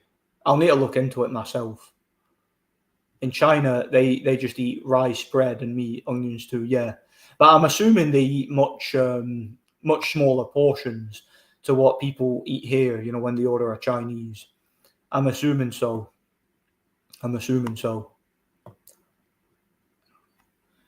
I don't even know how Canelo Crawford is going to play out with two industry plants and fixed fighters. Yeah, I know. Like I see exactly what you're saying with that one. Again, it's two fighters who have a lot of industry back, but it really depends on which one of them has more back. You know, which one of them is, or not necessarily who has more back. Like, who do the boxing establishment have plans for currently, right now? Who do they have plans for? You know, that's how it is, you know. That'll determine the outcome for me, you know. Oh, yeah, they eat a lot of dumplings too. Oh, yeah, I like dumplings. I've not had one in years, mind, but I do like them. They are quite nice, you know. Nordic, you're losing your hair. Yeah, I know. Terrible, innit? And you're under 6 foot. Would it be safe to say you're lacking in the genetic department? Well, it depends on what you're talking about, because losing your hair is common with men around about my age. In fact, I know guys who are younger than me who are fully bald. Like I've got friends from school who are like full on skinhead now. And you know, my family has a history of losing their hair, going bald, but for whatever reason, I've actually got more hair than most of the men in my family, weirdly enough. Like I haven't gone fully, like I've gone receded, like my hair's thinning, but I've actually still got most of my hair, weirdly enough. So and I'm actually, believe it or not, I'm taller than most of my family, because I'm about 5'8". So I'm only 4 or 5 inches below 6 foot. So I'm 5'8". And for a guy who's 5'8", when I'm quite lean, like, so when I'm in good shape, you know, so like quite a low body fat percentage, I still walk around at about 90 kilograms. So I'm a naturally big, strong guy. So I'd say I've got my genetics are like, it depends what you're talking about genetically. Like I'm not the best looking guy, obviously. You know, I'm not pretty and all that, and I'm not like tall. But then again, I'm more. I'd say I'm built sturdier than the average guy. Like I'm way stronger than the average guy and all that. So, and you know, I've got more stamina too. So, but again, most of that is probably due to training anyway. So I don't know. Like it depends. again, when you say I'm lacking in the genetic department, there's people who are over 6 foot, but they're skinny fat, or there's people that are over 6 foot who are like overweight or are not particularly gifted in other areas. So, I mean, height's not really that big a deal to me. Like 5'8" is average height. A lot of guys are shorter than me, so that's not a big deal, Nordic is 6 figures, quality channel, so it's good enough. Yeah, exactly. Got this channel, so that's all good. Who's a fighter, Nordic, that you hated the most, both in the ring and outside? Who that I hated? I really disliked Carl Froch. You guys know that he was someone I really didn't like, so maybe him. But nowadays I don't necessarily hate anybody. It's not that big a deal, Like I don't get that emotionally invested in boxing, You're talking about skinny fat, yeah, very common with the amount of processed and synthetic BS they feed us in America and many parts of Western Europe, yeah. Because that's the thing, people who are skinny fat, again, like I was just saying, they've got a high body fat percentage, but the fat is stored in different areas, different parts of the body. It's like not everybody stores their fat in the same place. Like that was another thing on that 600 Pound Life show. Certain people, they'll have let's say they'll have a big massive, like it looks like a tumor, like a big massive bulge on their leg, and it's like just a big bundle of fat. Like the body can't store fat normally, so it stores it in one place. Like you'll see that sometimes, I don't really have that problem, Remember, Nordic, the opinion you follow should be your own. Just consider a certain YouTuber's views as another opinion from a complete stranger online. Hint, hint, yeah. Nordic, are you racist? Yes or no? Absolutely, 100%. And that's a good thing. You can, I'll let you decide whether I'm being serious or not. They've announced that Rodriguez failed. All right. So he's failed a drug test apparently. Yeah, it sounds to me like that was a setup. That's what it sounds like to me. It sounds like they wanted Ufai to win. He's lost, so they've given him a helping hand to keep the show going, basically. BDA called Valdez overrated because of the Shakur loss. Yeah, but it was a fixed fight, in my opinion. Don't worry about the haters, Nordic. You are at most a Norwood 3 on the balding scale. Yeah, exactly. I'm not even again, my hair's receded, but I've compared to most of the men in my family, I've got way more hair. It's weird. I've got way more hair than pretty much all of them, actually, that are my age or older, And again, I got mates from school who are fully bald, What an ignorant comment. Telling other people they are lacking genetically is insulting. Everybody has their pros and cons, unless we're talking about serious cases. Well, yeah, look, that's the thing with genetics. Everybody's different. No two people look exactly the same. And that's why I'm not particularly fussed about what a person looks like, including myself. It doesn't really mean anything to me, if truth be told. Like that, if you look the way you're born to look, then that's the way you look. It is what it is. If people don't like that, well, that's their issue, isn't it? Like if another man looks at me and they've got a problem with the way that I look, that's a little bit suspect, isn't it? It's like, hang on a second, do you like men or something?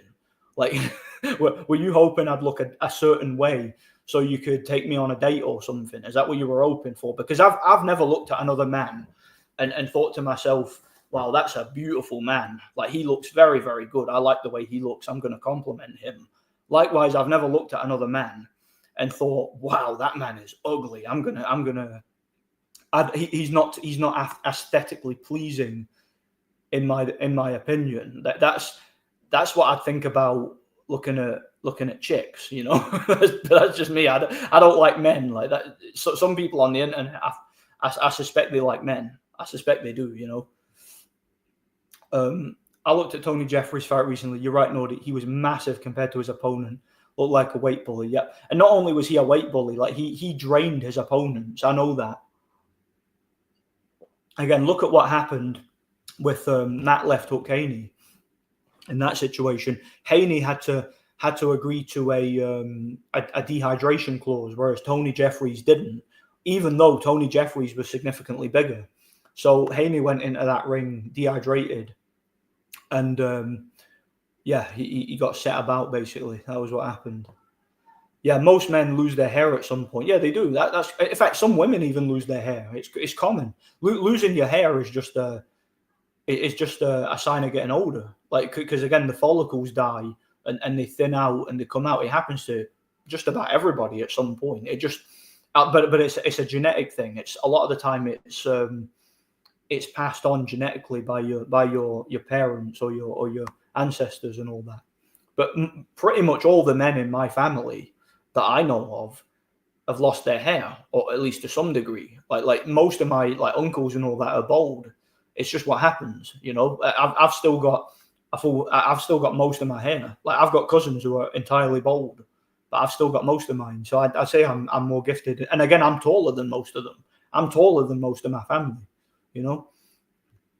Balding typically suggests there's high testosterone. Well, there you go. It could be a good thing. It could be a good thing, because the more testosterone you have, the stronger you are, the fitter you are, higher your libido is, all that good stuff, you know, like all that stuff's good, isn't it? So, you know, there's nothing wrong with going bald. It happens. It's natural, you know. I don't know why. Again, I don't know why so many people on the internet are so concerned with how another man looks. Why do you care what another man looks like? Unless you like men, unless you're into men, right? Aside from that, I can't think of another reason why you'd be so concerned with another man's features physically, you know.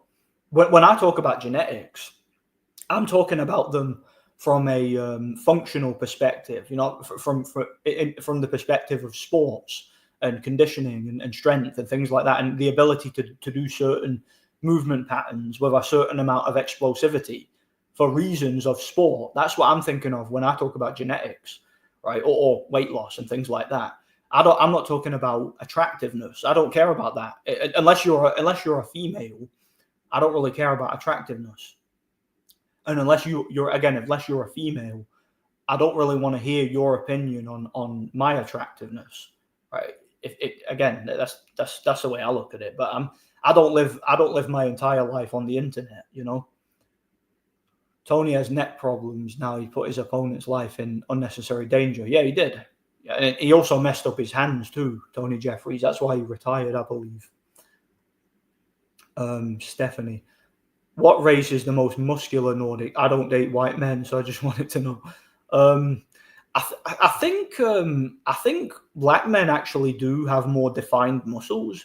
Like they build muscle easier, but I don't think they're as strong, ironically enough. I don't know why that is. Like, if you look at professional strongmen, like record-breaking lifters, all of them are white, every single one of them.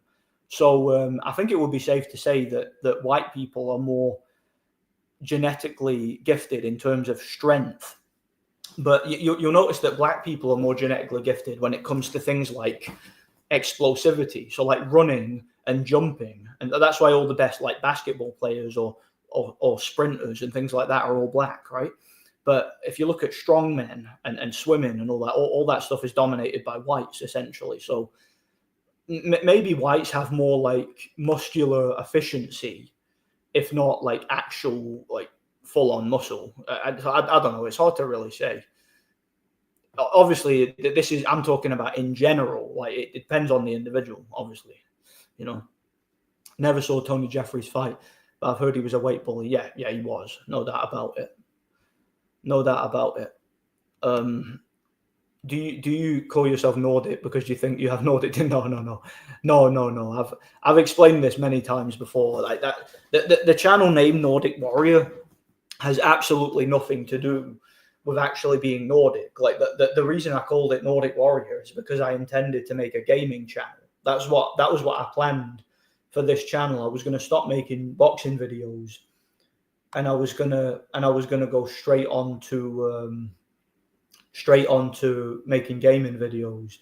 But what I decided to do instead was make another channel. I decided to keep my boxing content here and make a gaming channel called Nordic Warrior Gaming. The problem is the name kind of stuck.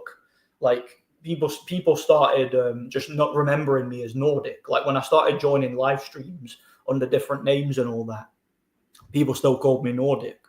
So I just kept the name, and it's been a problem ever since. I regret it. Like the reason I chose the name Nordic Warrior was because I used to be big into role playing games, and when I played the Elder Scrolls, I always played as a Nord Warrior. That was always the class that I chose. So that became the name of my gaming channel, Nordic Warrior. And again, the name just kind of stuck. So if I change it now, it will confuse everybody, Nordic, what's your ideal England in terms of ethnicity? What races do you need to be deported? Look, you can't deport everybody of a certain race. That's not going to happen. It's never going to happen. Like there's far too many. It's far too culturally diverse now, and it has been for decades, for anything like that to happen. So it's not even worth thinking about. It's not even worth talking about, to be perfectly honest. You can always plant pubes on your. Yeah, if these gay boys have got a problem with me having a receding hairline, I could always like clip off some of my arse hairs and glue them to my head like some of these people do. Like there's people on YouTube that do that, by the way. Like people that literally, like that Sverige guy, right? The guy's bald, but he'll glue a wig to his head and pretend he's got a full head of hair, like just for his subscribers on YouTube, just for other men, so that they can sit and jerk off to him online, Happens all the time. Yeah, how's it going, Kenwell? Good bless you, man. Good to see you here, man. You exposed Tony Jeffries so much on these, yeah. I exposed that guy. I exposed that guy without even trying, because I know that he had a dodgy career with a lot of corruption. It's just that his career was ended by injuries, so it ended too early, for him to really do any damage to boxing or gain any notoriety, Hair loss is often a result of not exactly of testosterone, but sensitivity to the testosterone-related DHT. All right, I see. See, I've always heard it was just genetic. It's passed on by your relatives. And again, all the men in my family go bald, every one of them. Every single one of them. I can't think of a single. Well, no, come to think of it. A couple of my great uncles didn't go bald, but it's kind of I think it skips generations, doesn't it? Like male baldness skips generations occasionally, but the vast majority of the men in my family go bald, and I've still got most of my hair, so I think like I'm not as I didn't lose mine as quickly as most of them for some reason, Yeah, look. Is there anybody out there? Is there anybody watching this right now who thinks that Stephanie channel is actually a female? Because my channel is a sausage fest. Okay, women don't watch this channel, so come on, man. There are plenty of men who don't lose their hair. I will not date or procreate with a man who loses or has the predisposition to lose your hair. Good for you, sir. Good for you, sir. I like to hear it. His name's probably Steve. It's probably Steve or something. Nah, it'll be that same ex guy from earlier. Yeah. Nordic probably slated Stephanie's favorite fighter. Tank, Shakur, take your pick. Yeah, it's probably that same guy earlier who was like telling me to open up the stream. It's definitely a guy. Look, chicks don't watch my channel. This channel's a sausage fest. If you see a Stephanie in the comment section, it's probably a Steve, I just watched a character analysis video on Darth Vader on your gaming channel, and I have to agree, he's the best written villain in all of fiction. Absolutely. Look, Darth Vader is a fascinating character. He truly is, and there's a reason why the character became so iconic.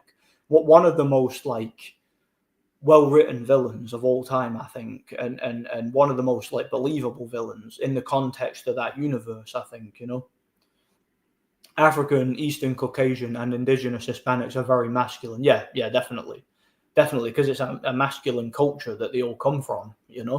That's how it is. Since you like RPGs, have you ever tried LARPing? It's kind of what I'm doing right now, isn't it? Nah, not really. The Homeland Party suggested it, and Nick Griffin even said it was too late. Yeah, exactly. Nick Griffin knows what he's talking about, and he's absolutely right. It's far too late. What were you going to do? Have the military just storm the country and start deporting everybody? That's never going to happen. Never going to happen. It's not. it's not practical for anything like that to happen, you know.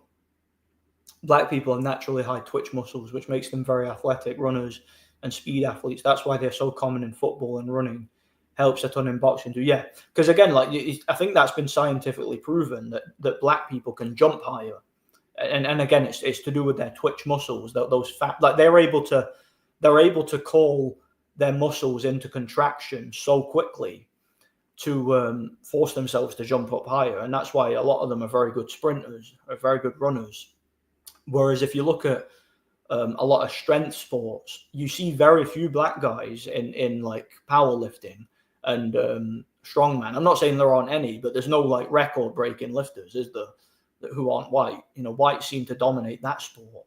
Different races are just better at different sports, like because they have different genetics. That they're all different. You know, it's just that they have their own pros and cons, I guess. You know. What do you think of Trump refusing to release the Epstein files? Well, probably because he's on there. Probably because he'd have to release his own bloody files, wouldn't he? So yeah, that makes you think, doesn't it? Makes you wonder. Are you on TRT? No, never. I'm only 31 years old. I'm far too young to take TRT. Plus, I don't need TRT anyway. I have very high levels of testosterone. I don't have any problems in that regard. Like my testosterone levels these days are really high. Again, I'm always in the gym. I'm always out doing things. I'm as active as I could possibly be at my age. TRT is for people who are in their 40s and 50s who cannot like be arsed getting out of bed and they've got no energy and things like that. I don't think anybody who's 31 years old needs TRT. I don't agree with that at all. I think that's for older people, you know. I'm not saying that there's anything wrong with it, but it's specifically for older people, I think. You can only stop what's coming, not cleanse the state. Yeah, exactly. Nothing you can do about it, basically. What about half-breeds? Well, I know that's kind of a controversial topic, but I know that one issue with half-breeds is that they tend to have a lot of organ problems, you know, because they have all sorts of different genetics from different lines. They don't have one consistent, like homogeneous genetic line over many years. What ends up happening is, you know, they're more prone to things like liver failure. That they're more prone to not being able to get a blood transfusion if they need one because their blood is mixed and things like that. So there's a lot of problems that can occur from being a half-breed. But that's something a lot of people don't want to talk about. You know, it's but again, I don't know how. I don't think you'd be able to accurately determine what like benefit they would have in terms of athletics because again, they come from multiple different races. So I don't really think I could. It would be on an individual base essentially, like whether or not they inherit the positives or negative traits from each race in terms of like twitch muscles and strength and things like that, you know. Have you played Elden Ring? I've never played it. I've never played any of those Souls-like games. People keep asking me to play them. They keep recommending me, but I've never. I don't know. It's just there's something about those games where you roll around and hack away at the same enemy for like 20 minutes. It's kind of a very, very niche kind of appeal. Maybe I'll try them out at some point, but I've never gotten around to it so far, you know. I don't know about half-breeds, there's barely any of them around. Well, you do get some. But again, like I said, I don't know how you get the right data to find out how those people would stack up genetically because there's not enough of them, first of all, and it's just so random as to what their genetic line would be and all that, you know. TRT is for troons and dirty bodybuilders, yeah. Yeah, Anthony Joshua apparently takes TRT and he's nowhere near old enough for it. So I wonder why he takes it, you know. Yeah, the bone marrow issue, I heard they can have desirable traits in some cases, but I meet half-breed, he's cool. Yeah, I know what you mean. Knights of the Old Republic is one of the best RPGs out there. Oh, yeah, absolutely. Yeah, that's one of my favorite games. It's in my top 10. I think it's like number 9 or something. Moses Itauma is a half-breed and a good boxer. Is he more like a white man? Well, again, we don't know how good Moses Itauma is, do we? Because he's not fought anybody or done anything worth mentioning. We'll see how he looks against White, We'll see what he does. Thoughts on Inoue, fighting MJ. That's a good fight. MJ Akhmadaliev is a very durable fighter. He can punch a bit. And he's probably aside from Inoue, he probably is the best guy in that division. So that'll be a good fight. I'm looking forward to it. But you got to favour Inoue. He's just on a roll, isn't he? He's the bigger puncher of the two. He was able to convincingly beat Tapales, whereas MJ wasn't. Just got to favour Inoue, probably on points. Stoppage is possible, but I think Inoue. I'm going to go with Inoue on points. I think Akhmadaliev might be durable enough to get through it, so I'm going to go with Inoue on points. How's it going? Apology. Just finished my security shift, being in the heat all day. Oh, mate, the heat's killing me. I've been talking about this all through the stream. It's made me so uncomfortable. It's horrible. I'm doing a security shift tomorrow. I'm working at Wetherspoons. And I don't know if you ever worked at Wetherspoons. They can be quite overwhelming because there's only ever like one or two of us on, and those places are always full of alkies. So it's like I'd imagine though, especially with the way the weather's been as well, it's probably going to be like some serious. Probably going to be a lot of drunk dickheads to deal with tomorrow. So yeah, it's some job, innit? Some job. Nordic, do you skip rope? If so, how many minutes? I can probably, I do jump rope occasionally. I can do like 10 minutes straight without stopping on a good day anyway. I can skip rope easy enough. Long as I get one that's the right size, the right length. I think the longest I've ever gone is like 10 minutes or something. I could probably go longer though. Is Terence Crawford a good boxer in your opinion? He's a good boxer, but he's not a great boxer. He's very overrated and manufactured, in my opinion. Hi, Steph, been a while. Remember back in school, we used to go for Iron Brews and battered Mars bars. I had hair back then. Iron Brews and battered Mars bars. Do you know, believe it or not, I've never had a battered Mars bar. I've never had one in my life. They're kind of a tourist thing. Like when tourists come to Scotland, they have them.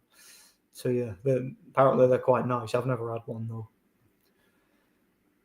I hope White wins. Itama's too forced by the media. Yeah. Well, look, he's got a very good chance because we don't know how good Itauma is until he fights somebody. So we'll have to wait and see.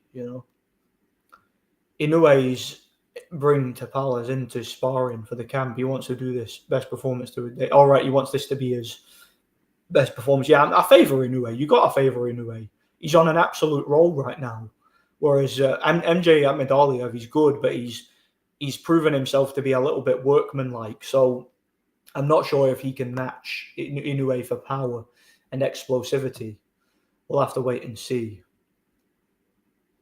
People who eat raw red meat, nothing wrong with that. As long as it's good quality, like organic meat, you can eat it raw. I mean, people eat rare meat, don't they? So what's the problem eating it raw? Nothing, in my opinion.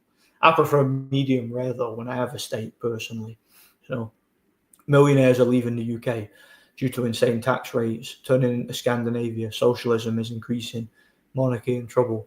Yeah, it's turning into a communist death camp, basically. That's what it's turning into, Well, I would say Crawford's real level, he's about on the same level as someone like Sergey Boychuk and Virgil Ortiz. I mean, he basically proved that when he fought Madrimov, who was not that good, basically just a prospect, or a fringe contender at best. That's what he is. He's a fringe contender, and Crawford's record on paper, as I've said many times, is largely manufactured. So I don't think much of it personally. African are genetic gifted in athletics. Eastern European, Caucasian, Polynesian are very gifted in physical sports like rugby, wrestling. Yeah, a lot of Polynesians, because a lot of those guys are like jacked, right? They're naturally jacked. So they're very, very good at rugby. They look like fat guys, but they're very, very strong. A lot of people from like New Zealand and Samoa, places like that, very big. They're all like David Tours, aren't they? The big, thick, heavy set, strong, durable guys. And they seem to do very well in those types of sports, My mate scrapped the same spoons bouncer on 2 occasions. He got twat in the face, and it was essentially an old man. I use the term mate lightly. Mate, see when I work at a Wetherspoons, and I think I talked about this on my gaming channel a little bit. When I work at a Wetherspoons, there's something about Wetherspoons where it seems to attract old alcoholics. And do you know when you get like an old alcoholic who he shows up to a bar, he has a few pints, and all of a sudden he thinks he's a tough guy, like he thinks he's an odd man, like he turns into a complete dickhead. Like I've had like old guys in their 50s and come up to me and try to square up to me, like a guy who's like half my size, a small guy in his 50s, and he thinks he's a tough guy, and he'll come up to me and like, you think you're a big man, don't you? You think you run the place. Like I'll do this, I'll do that, and see if I ask him to leave. One of the first things they do, and I've heard this several times now, they always tell you about some guy they know. Oh, I know Big Davy so and so. I'm assuming like some local gangster or whatever. I know Big Davy so and so from wherever. He's my mate, so you better watch your back. And I'm just like, oh right, yeah. I'm absolutely terrified now. I tell you that, you know. In that case, you can stay. Yeah. I don't know. That's the thing with something about Wetherspoons. Like you always get some like old alcoholic in his 50s who always tries to start shit with the bouncer every time, and I end up just throwing him out, and it takes me like 2 seconds, you know. That, or you get like a group of lads who are like snorting coke in the toilets, and then you ask the whole group of them to leave, and they all run away and mingle with different groups, and you've got to track them down one at a time and eject them. That's a bit of a ball ache, but I can deal with it, you know. I can deal with it. Never worked at Wetherspoons, but been there plenty of times, filled with a bunch of degenerates who need Christ. Absolutely. And again, I think it's because Wetherspoons, the thing with Wetherspoons, it's very cheap. Like the alcohol there is very cheap. So a lot of like groups of people will go there just to get absolutely smashed and just to cause trouble. Like I was there last week, right? I was at a Wetherspoons, and these 2 lads come at the door. One of them had ID and the other one didn't, right? So I ID'd them both. First guy, I was like, he had his ID. I'm like, yeah, on you go, mate. And then the next one, I've not got ID. I've left it at home. And I'm like, sorry, you can't come in then. And he's like, oh, but I'm 18. And I'm like, mate, I don't care. You're not got ID, you're not coming in. It's that simple. And you often have to tell them, you know, when someone comes to the door, they don't have ID. You have to tell them about 5 times. They think it's a negotiation, but I have to tell them usually about 3 to 5 times. I have to tell them you can't come in. You're not got ID. So I don't care how old you are. If you've not got it on you, you're not coming in. Next time, make sure you bring it, right? So I didn't let this guy in. And his mate went in and said to him, all right, I'll see you later. Now, I found that very suspicious. I was like, hang on a second. That's a bit weird how his mate just went in and didn't like talk to him first or anything. I'm like, so I went round the back to the beer garden, and lo and behold, both of them were there, because what his mate did was his mate went in and opened the fire exit and let him in. So they sneaked past me. So then I went up to them again and I was like, all right, lads, like, obviously just joking about. I'm like, you got ID on you? And then the guy pretended. He was like, oh, I've not got ID, but you let me in. I'm like, I didn't let you in. I said you couldn't come in, and you came in anyway. So guess what? You're barred. And then I kicked both of them out. And like one of them was like kicking off at me. I'm going to do this. I'm going to do that. I'm like, yeah, well, good for you. See you later. Bye. And then like that same day, it was like later on, so some old guy who was there watching kicked off at me for kicking those 2 out. And this is after he had a few pints and thought he was a tough guy. And you know, he's giving it the big one to me, or, you know, I know whoever, so-and-so, you better watch your back. And I'm just, that's what you got to deal with every single shift when you do a Wetherspoons. There's always like young dickheads who don't have ID that you've got to kick out. And there's always some old guy who thinks he's a tough guy after he's had a few pints. As well, that's another thing I mentioned before, like what you always get as well, you have to constantly check the toilets when you work at Wetherspoons, because you'll get like groups of lads will go into a cubicle together. And there's only 2 things you'll be doing in a cubicle with a group of lads. Neither one of them's allowed, right? So when I see them, immediately I kick the whole group of them out. I tell them, get bugger off, the lot of you're barred, and I don't let them back in. And they end up like they just end up acting like dickheads. And sometimes you have to track them down one at a time. And it's just, there's something about Wetherspoons. It's always a headache. It's always a complete ball ache. You're constantly chasing out kids. You're constantly dealing with old alkies. It's awful, man. It's one of the worst shifts you can do in security is Wetherspoons. Just something about it, you know. I remember in that one fight when Crawford's gloves exploded. Yeah, the Avanesian fight. Gloves don't just explode like that. They have to have been loaded. Yeah, and that's not the first time it's happened. Crawford's gloves have come into question in numerous fights. Look at going into the Madrimov fight. There was controversy involving the gloves going on there. You know, it's just, again, I've talked about this many times. I'm sick of bringing it up. Crawford is an obvious glove loader or glove tamperer at very least. You know, you notice many rugby players have glass chins in boxing. Fischer and Seth Mitchell have poor chins. Were rugby players, yeah. So same with Anthony Mundine. He was a great rugby player, but he had a glass chin for some reason. I don't know why that is. Maybe it's just a coincidence, you know. Spoons is such a horrible pub. Never liked going there. Every young person likes cheap alcohol. My friend literally did. You think you're odd, and the guy was sitting doing his job. Mate, yeah, that's the thing. I think I'm doing my job, keeping people safe, but I think I'm hard. I think I'm the big man. Like I'll tell you a story, right? One of the first like altercations that I had working at Wetherspoons, this was only like my third or fourth shift, like ever doing a Wetherspoons, right? And I had this guy, but basically I ejected these lads for taking drugs in the toilet, right? There was like 3 of them, and one of them threatened to knock me out. And I was like, is that right? Yeah. Well, in any case, you're leaving, right? And I got them out the door. And there was this old guy. He must have been like late 50s. I'm talking, it's always the same. It's always a guy in his like late 40s to late 50s who's small and skinny and a complete weakling, but he has a few pints and he thinks he's a tough guy and he starts squaring up to you. And then it's like, basically at the end of my shift, like this guy was like, he was like walking around holding a glass, and he tried to walk out. There was about 15 minutes to go on my shift. It was like 1 o'clock in the morning, right? And the place shut at 1:15. This guy's about to walk out, and he's holding a glass. And I swear to God, like I did not start on this guy. I didn't like try to threaten him or nothing. I literally just said to him, I was like, "Excuse me, mate. I'm like, just so you know, need to keep the glass inside." Like I actually said it really, really nice and friendly, because you're not allowed to take the glass outside, right? And then this guy was like, "Is that right?" And then he starts like kicking off, and he went off on this whole like, he gave me like this whole speech. It was as if he'd been preparing it all night. It was like, "Oh, and what are you gonna do?" I'm like, "What?" I'm like, what are you gonna do if I walk out with this glass? I'm like, "Well, you're not gonna, are you? Because I've just told you it's not allowed." And then again, I'm kind of bantering with the guy, like I'm smiling, I'm trying to keep it lighthearted, and he's like, "Yeah, but if I did walk out that door with that glass, what are you gonna do about it?"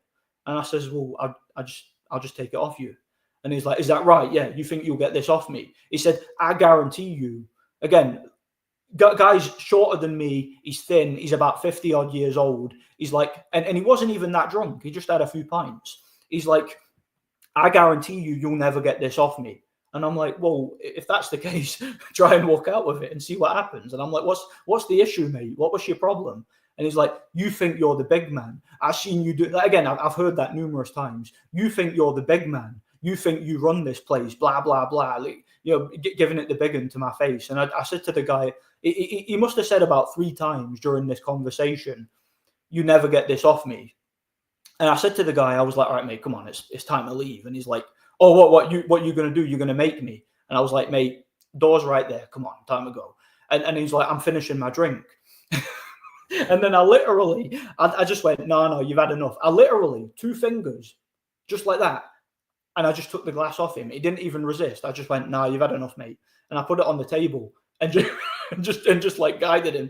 I didn't even grab him. I put my hand behind his back and just guided him towards the door. And I was like, "See you later, bye." So it's like the guy kept telling me, "You'll never get this glass off me. You'll never get it off me." I literally just went like that and took it. That's how weak the guy was. Like he didn't even like resist or anything when I took it off him.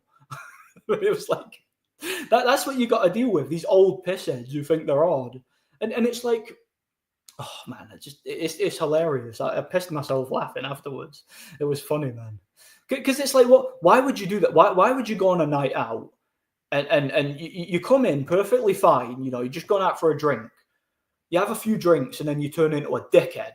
You turn into an absolute dickhead, and you start shit with someone who's just trying to do his job. All I said to the guy, literally, all I said to him was, "Sorry, mate, need to keep the glass inside." Like, I didn't even, and I said it very gently as well, very nicely. And this guy starts kicking off at me. I'm like, I can't imagine being like that when I'm 50 years old, being that immature and that stupid, you know. I got into a late TKO. MJ does get hit a lot sometimes. I could see it. Like MJ's very, very durable, and to my knowledge, he's never been stopped.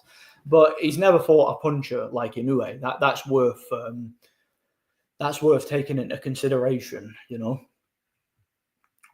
A lot of people drink to get drunk, live in a fantasy because they're not satisfied with their own lives. That's the vibe I get, and I have heard people say something similar. It's like, basically, these guys, you know, you get these old guys who are in their 50s, and it's like they're old and they're small and they're weak, and they remember when they were younger. They probably, you know, maybe they were a tough guy when they were younger, or they thought they were a tough guy when they're younger. But because they've gotten old and slow and all that, that's all behind them. But you give these guys a few pints, they get a bevy in them, and they get a bit of courage, and all of a sudden they think they're tough guys again, and they want to like show how hard they are. And because again, that guy, when he was saying to me, "You'll never get this glass off me," I'm thinking to myself, why doesn't he just walk out then? Why doesn't he just tell me to bugger off and walk out the door? And then whatever happens, happens. Like, if he had a bit of bottle about him, that's what he would do. But he knew damn well I would have got the glass off him easily, just like I did. And it's like and I want to say to these guys as well, you know, when you get these old guys who try to like square up to you and all that, I want to say to them, you know damn well I'm not going to hit you. You know damn well I'm not going to hit you, because if I do, you'll probably die. You're like 50 years old. If I hit you, you'll probably die. I'll go to prison for assaulting the elderly, lose my job and my license. and hitting a guy like that is beneath me anyway, a guy who's half my size and twice my age. So they know that's not going to happen. So why did they come up to me? But I feel as if that's why they start on you, because they know nothing's going to happen. They know you're not going to hit them, but they can go to their mates and say, "Oh, I went up to that bouncer and I gave him a square go and he backed down," and it makes them feel good about themselves. I think that's what it is with some of these people, you know. Again, they live in a fantasy and they're in their own heads, you know. Guaranteed his friend turned up, they ran at the first sign of trouble. Yeah, without a doubt, you know. Yeah, you drink to indulge in spoons, not to enjoy good conversation and true pop culture. The pinnacle of degeneracy. Absolutely. Because that's what it is in those places. A lot of people just go there to be drunk dickheads, you know. That's what they turn into. Pop culture is dying. 50% of youth don't drink anymore. Well, that's probably a good thing. There's at least positives to be taken from that, you know. London is well and alive for pop culture, but the yuppies have taken over, yeah. And again, that's why they need door staff to get people like that out, because they just cause a load of trouble, you know. That's what happens. Yeah, I think most pub goers are white, yeah. Oi, I'll have some of that action, mate. You're opposed after 5 pints, yeah. After 5 pints, they think you're a tough guy, or they think they're a tough guy. Yeah. I actually chased a guy. Man, I forgot about that. About 2 weeks ago, I ended up chasing a guy.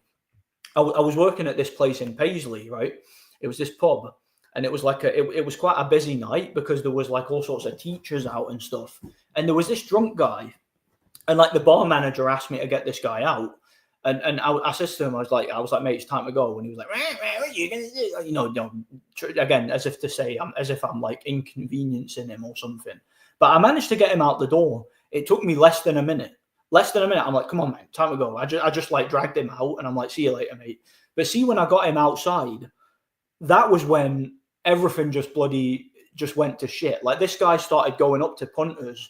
You know, when punters would come out to have a smoke, because he was like hanging around the corner, he wouldn't leave. He kept like walking past the place and pointing at me and going, I know this guy. But yeah, again, he was giving it the, I know Big Davey, so and so, you better watch. Like, again, I'm assuming some local gangster who he knows or whatever. Like, I know this guy, so yeah, I'm supposed to be scared, right?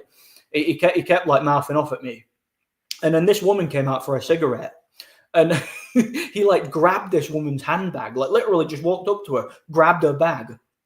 And I went, oh, hey, don't touch the bag. And I put my hand on the guy, like grabbed his arm. I'm like, back off, don't touch the bag. And then like some other woman came out, and she was with some guy. He went up behind him and started doing all that. And I went, all right, mate, just bugger off. Can you just leave? Because you're just irritating people. And he was like, and then he walked away. A few minutes later, he bloody comes back, and he grabbed some guy. Like, there was some guy out having a smoke. He grabbed the guy's head, like he went up behind him like that. And I ended up chasing the guy. I just went for him. He ended up running away. It was quite funny because he just, I bloody lost my rag with the guy, because he was annoying the punters. Like, he wouldn't leave. Like, I got him out the building, but he just wouldn't leave. He was just hanging around the corner, walking past, mouthing off. And then every time someone came out, like for a vape or a smoke, he was going up and trying to grab them. So I ended up chasing the guy away. It was quite funny. I lost the rag. That's the only time I've ever like lost my temper on the job. That one time. That was a couple of weeks ago.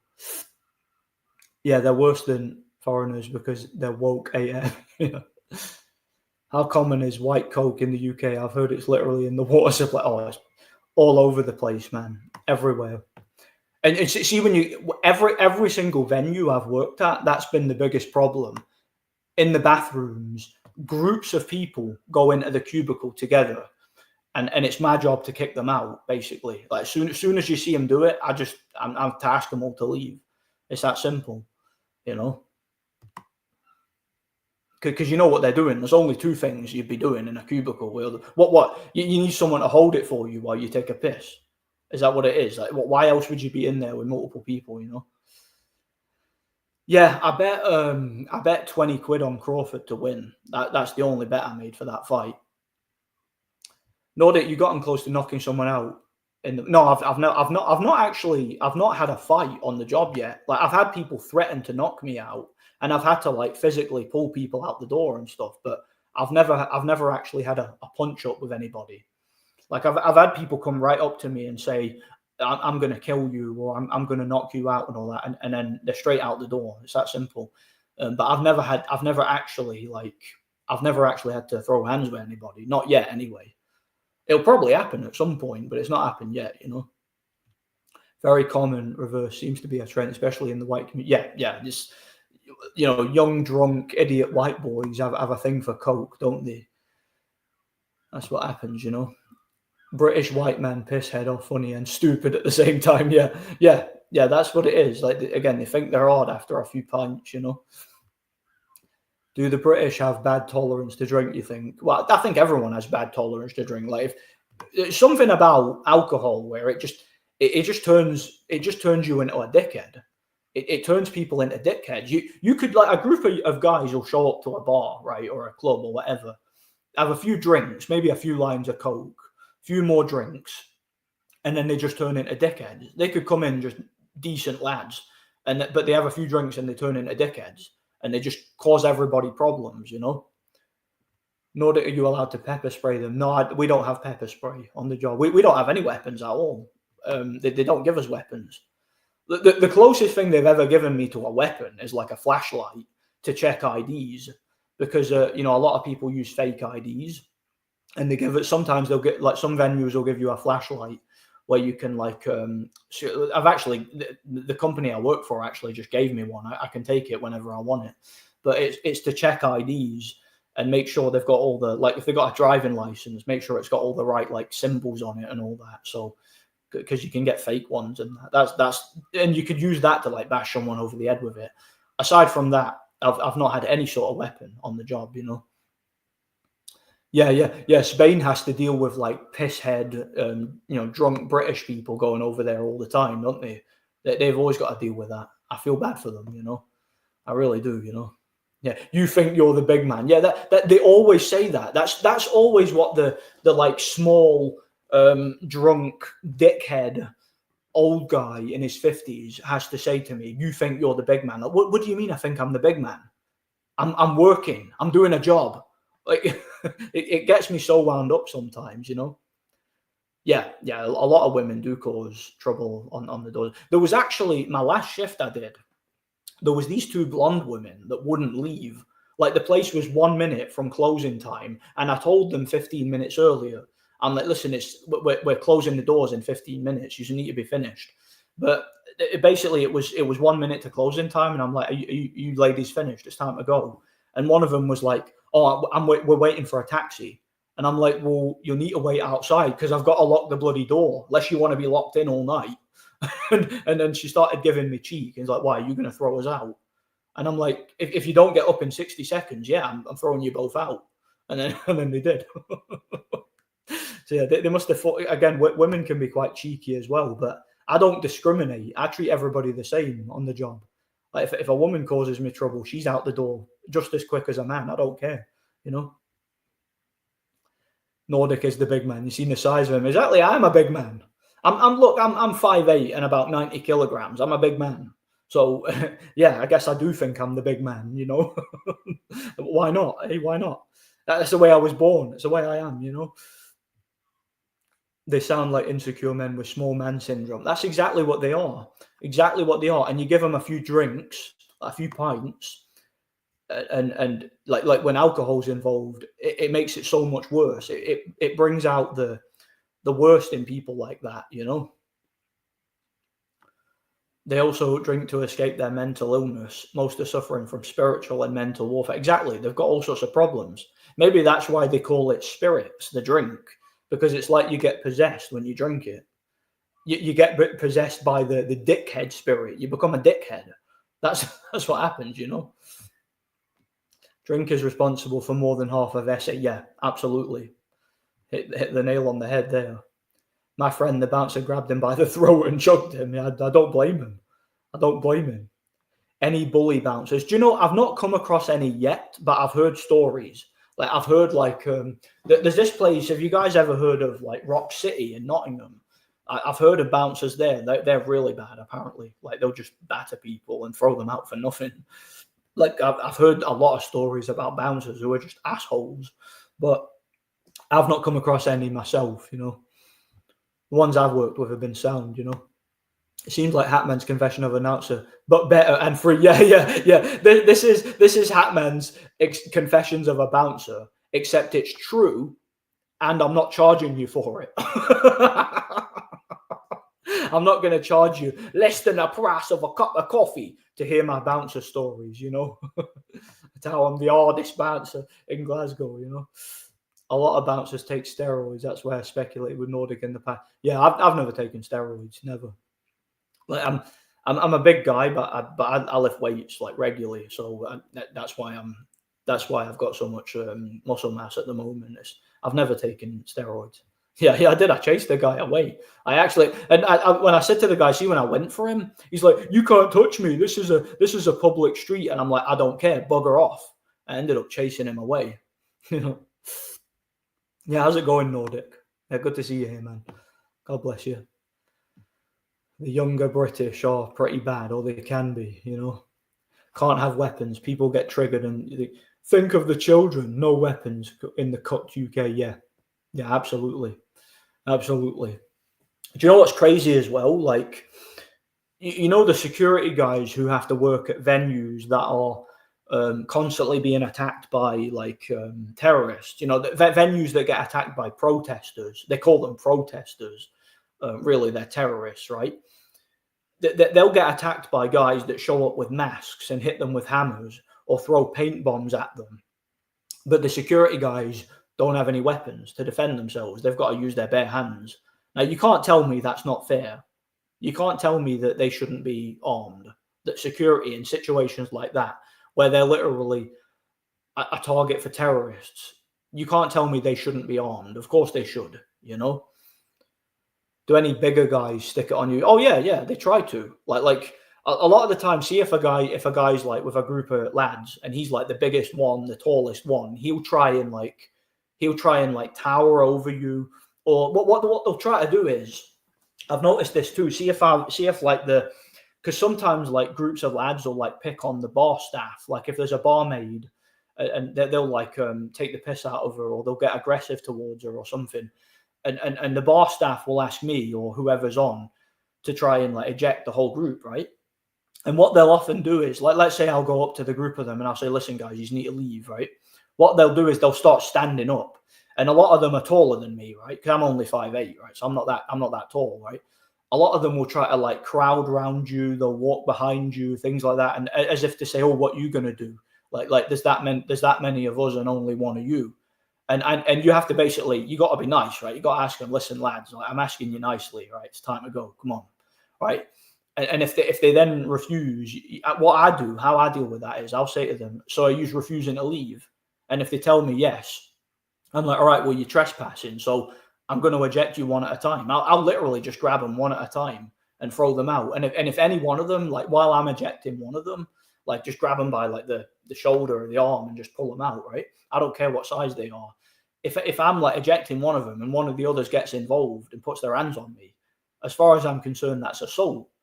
And I'll just kick their head in. I don't care how many of them there is or how big they are. Like if I get my arse kicked, whatever, I don't care. There's cameras there. They'll go down for assault. That's the way I see it. If I end up in a situation like that, someone's bigger than me and they end up kicking my ass, well, I asked you to leave, you refused to leave, and then you assaulted me when I tried to get you out. So legally, you know, you're in big trouble and I'm not. All I have to say is I feared for my life, you know. That's all I had to. That's all I'd have to do, you know. So it's not that, even if I don't care how big a person is or how if they can fight or not, I really don't care. Like if I get hit on the job, it's more of a problem for them than it is for me, you know. Drink is scary because it causes SA. Imagine if drink was released today, it would get If like alcohol was invented now, they'd probably ban it because of all the problems it causes. It's just it's been around too long to get banned, you know. It's too big a part of culture, you know. Oh yeah, you know it is, Hawker. You know it is. Turkey switching the ring to 2020. Looks like he's open. Shiraz outboxes Belanga. Yeah, he's trying to give the taller fighter more of an advantage there. That's what he's trying to do, it sounds like to me, you know. Because he's more of a fan of Shiraz, isn't he? We were talking about that earlier. The drink is our strength, so normies don't notice. Yeah, that gives normies a distraction, something to, you know, take their mind off what's actually going on. Do women ever try to flirt on you on the job? Do you know what? Like, shockingly, I know this is like a shocking revelation, but shockingly, despite my like dashing good looks, that hasn't happened yet. That hasn't happened yet. For some reason, that it's not something I have to deal with. You know, I don't know why. Shocking. But hey, there's still time for it. There's still time. Even if they're bigger than you, with your boxing experience, even minimal, odds are good you'd kick their ass. Oh, without a doubt. Listen, most of the guys who I've had to eject haven't dared put their hands on me. Like even when if I've told someone to leave and they've said no, or they've got cheeky with me and I've put my hands on them, I'm like, right, move, time to go. As soon as I start applying pressure, more often than not, they stop kicking off and they're out the door in less than a minute. And nobody has taken a swing for me yet. And I'm always on my guard. Not one time it's happened. Not one time.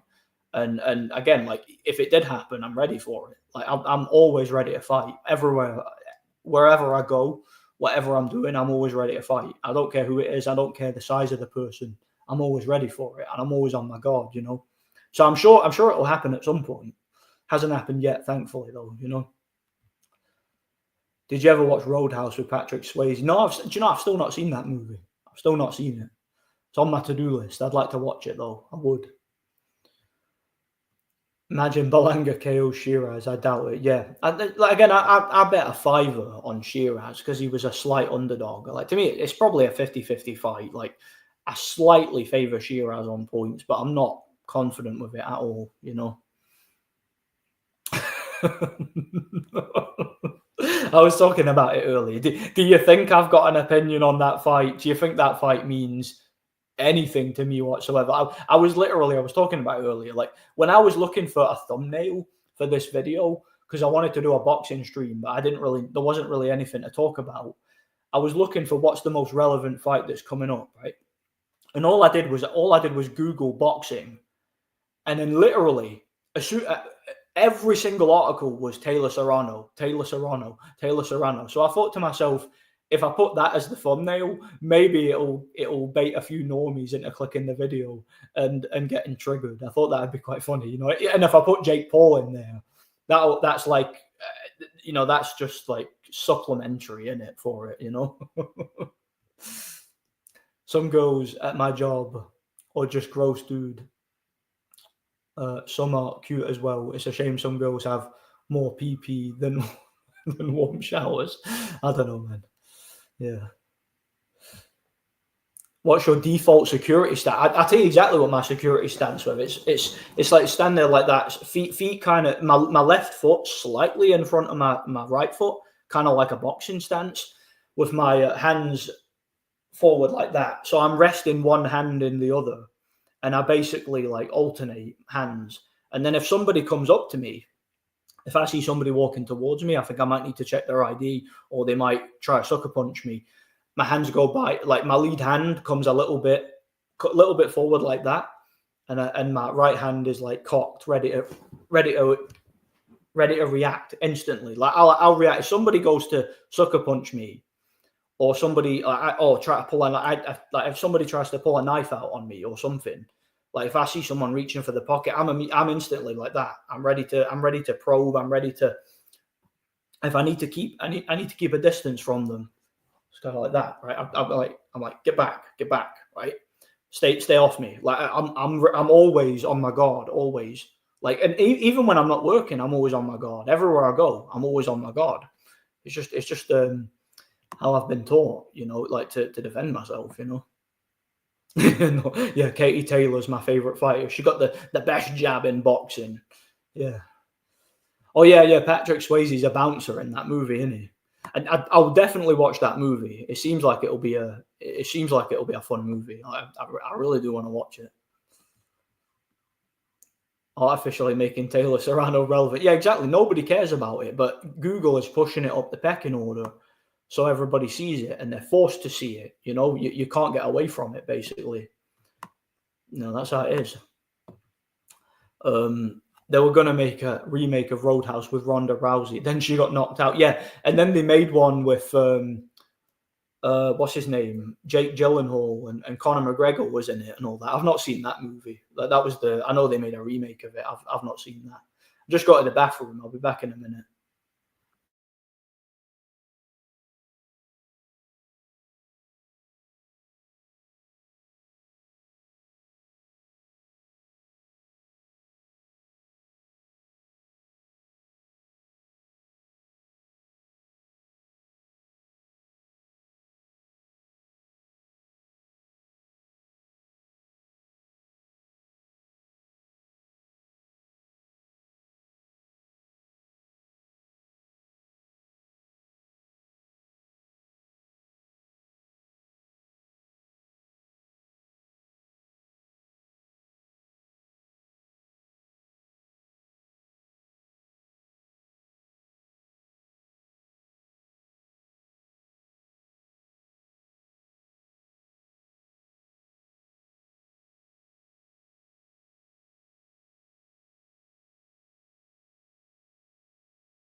Okay, that's my bladder emptied.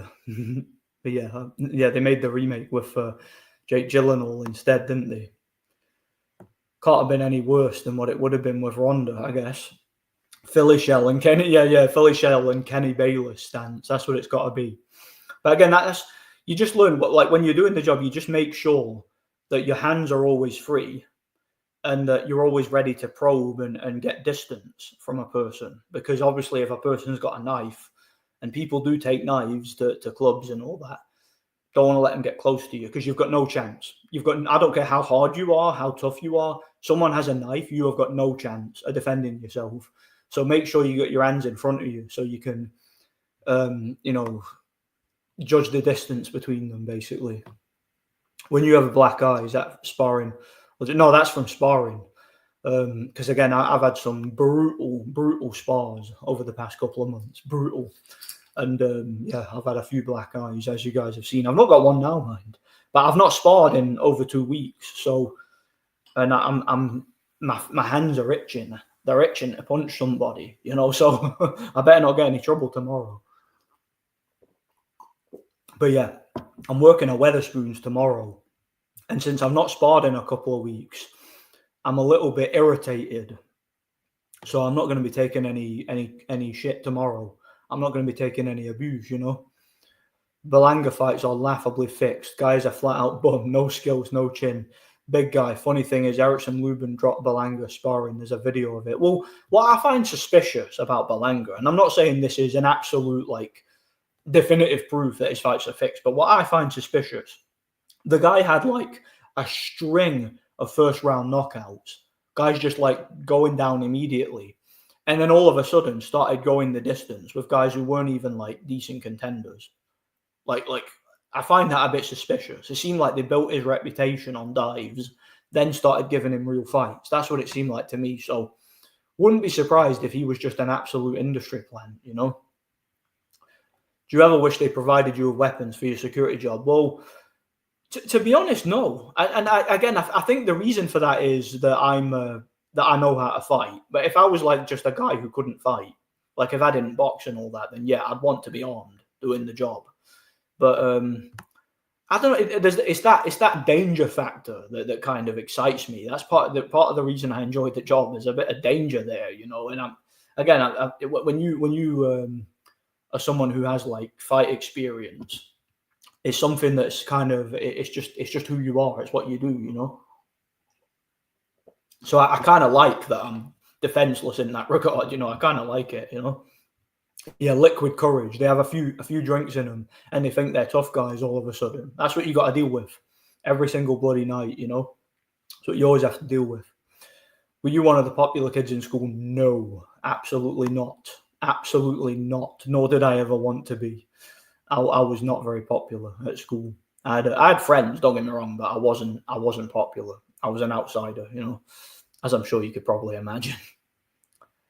People in the US still drinking the Kool-Aid. Yeah, of course they are. Is it me, or is everyone sick of seeing these clickbait trash thumbnails of boxing documentaries that milk normies and spread misinformation half the time? Yeah. You'll see, for example, a video of James Toney, and the title will be "The Man Who Couldn't Get Hit." The man who physically couldn't get touched, and it'll be some stupid crap like that. It'll be a picture of Butterbean, and it'll be the fat man who destroyed everyone. And you go on the video, and it's usually AI generated. It's got some AI generated video and narrator, and it's just slop. It's complete crap. That's what it is. What do you think about Norman Haney? Yeah, I was talking about this earlier. I favour Norman to win. I think he's the bigger puncher. He's technically better. Haney might be a bit quicker, maybe a little bit more experienced, but I think Norman is the better athlete and the better fighter. I just don't know if it's a real fight. If Norman comes to win, and if it's fairly officiated, I got him winning on points. I don't think he'll stop Haney because I think Haney will run and spoil, but I think he'll win, BLTV, history of boxing, and boxing after dark, constantly clickbait. Yeah, it's not just clickbait though; it's AI generated clickbait. That's pure low effort video. Again, it's got the the fighter who physically can't be hit, or the fighter who couldn't throw a jab, and it's like a picture of Timothy Bradley or something. And it's just a load of crap to milk normies for views, you know. There's very little authentic content out there in the boxing community, you know. Depends. Sucker punches happen from the back of the head. No one can prepare. Oh yeah. That's why. That's another thing I do. See if I'm working the doors. I'll sometimes try to stand with my back to the wall.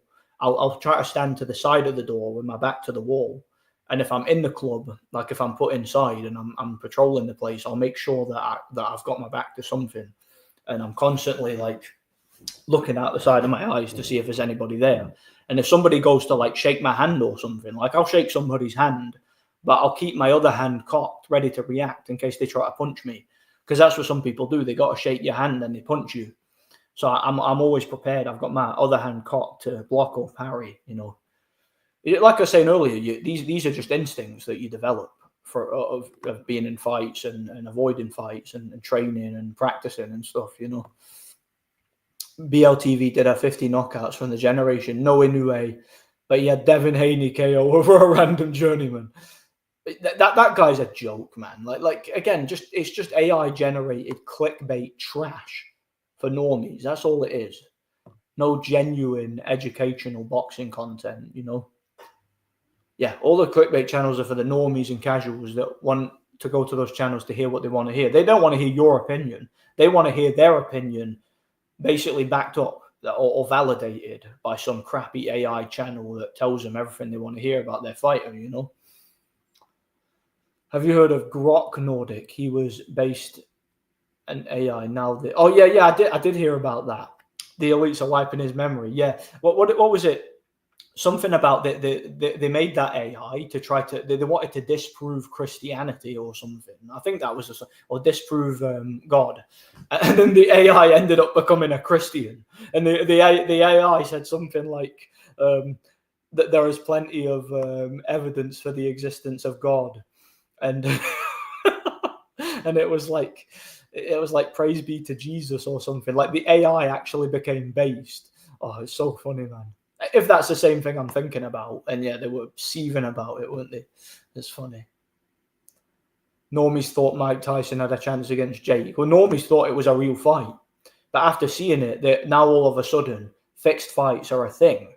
Because before Jake Paul came along, every fight was real. If you said a fight was fixed, you're a conspiracy theorist, tinfoil hat wearing, casual, and you're just a hater. But as soon as Jake Paul comes along and beats Mike Tyson, all of a sudden, there's such a thing as a work in boxing. There's such a thing as a fixed fight all of a sudden. You know, they see it with Jake Paul, but not with Canelo and Shakur Stevenson and these other jokes, you know. The stupid thumbnails know how often they depict two boxers in the ring who never actually fought each other, and they Photoshop all that. Like I saw one, and it was like Vladimir Klitschko fighting Ray Mercer, but it was Vladimir Klitschko's body photoshopped onto some like big bodybuilder guy who was standing like that, like as if he's like walking like a hard man. It was Vladimir Klitschko's head, like photoshopped onto that body, fighting Ray Mercer, and it was like the title of the video was something like Klitschko when he showed zero respect or something like that. And I'm like, that's not how that fight looked. Like, that's not even a real picture. Like, come on, man. I don't know. It's like some of these thumbnails are so funny. Like they really are. They're silly and funny, I think. I kind of actually appreciate it. But it is silly. It is daft, you know. Maybe they think he was prime Mike and Mike was in hospital before, yeah. Can you be based in an oil driller? I guess that's a matter for debate. I don't know. I think Barrera and Morales have more boxing skill than Inoue does, but Inoue is way more powerful and way more athletic. So I give him a good chance at a knockout, but I don't think he'd beat those guys on points. I think they could outbox him prime for prime, you know. BLTV is a good editor, to be fair to him, given that he always gets facts wrong. Oh, he gets most of the things in his videos wrong. Most of it. Like, he talks so much crap, you know. I'm actually going with Puello on points, but I'm not confident about it. I'm like 60-40 in Puello's favour. I'm going for him on points. Yeah, Grok found the truth, yeah.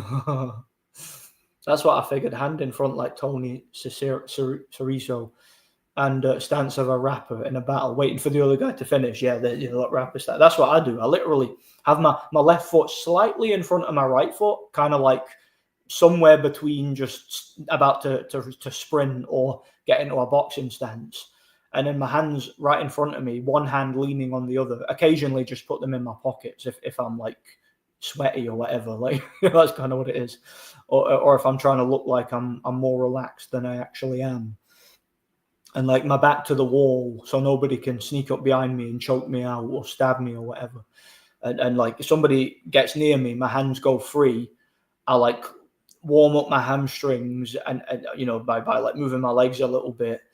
And I've got my hands cocked, ready to react, basically. Like just you find a system that works for you to where you're always ready to defend yourself no matter what, basically, No, I don't think Canelo's ever had a real fight. I think he's a industry plant, Nordic, why are steroids so rampant and easy to get in the UK? Isn't it supposed to be illegal? Steroids are a biological weapon. Gives you an advantage. Well, most people take steroids for aesthetics, don't they? Like they're very popular on social media. They're very, very easy to synthesize, very easy to make if you know the chemistry behind them. And it's the kind of thing where basically like that even if they're illegal, everybody's still going to be able to know somebody who can hook them up for it. Kind of like cocaine. Cocaine's illegal, but like we were talking about earlier, so many people take it. Every single venue you go to on a night out, there's people in the toilets taking cocaine. So, if you can't stop people taking that, you're not going to stop them taking steroids, are you? It's just there's always people who are willing to supply it if there's a demand. And because a lot of young men have body dysmorphia, because again, we were talking about this earlier, about how so many people on the internet seem to like men, right? and they've always got something to say about your appearance. A lot of people are very, very scared to like show their body, and they see influencers online who are like 10% body fat, because these guys are all on steroids and they've got elite level genetics for things like that, and they all want to look like that. So there's a massive demand. There's a massive supply and demand for steroids. So even if you make it illegal, it's still gonna be there, isn't it? So nothing you can do. It's the same with most drugs that if there's a demand, people will get it and then they'll find it,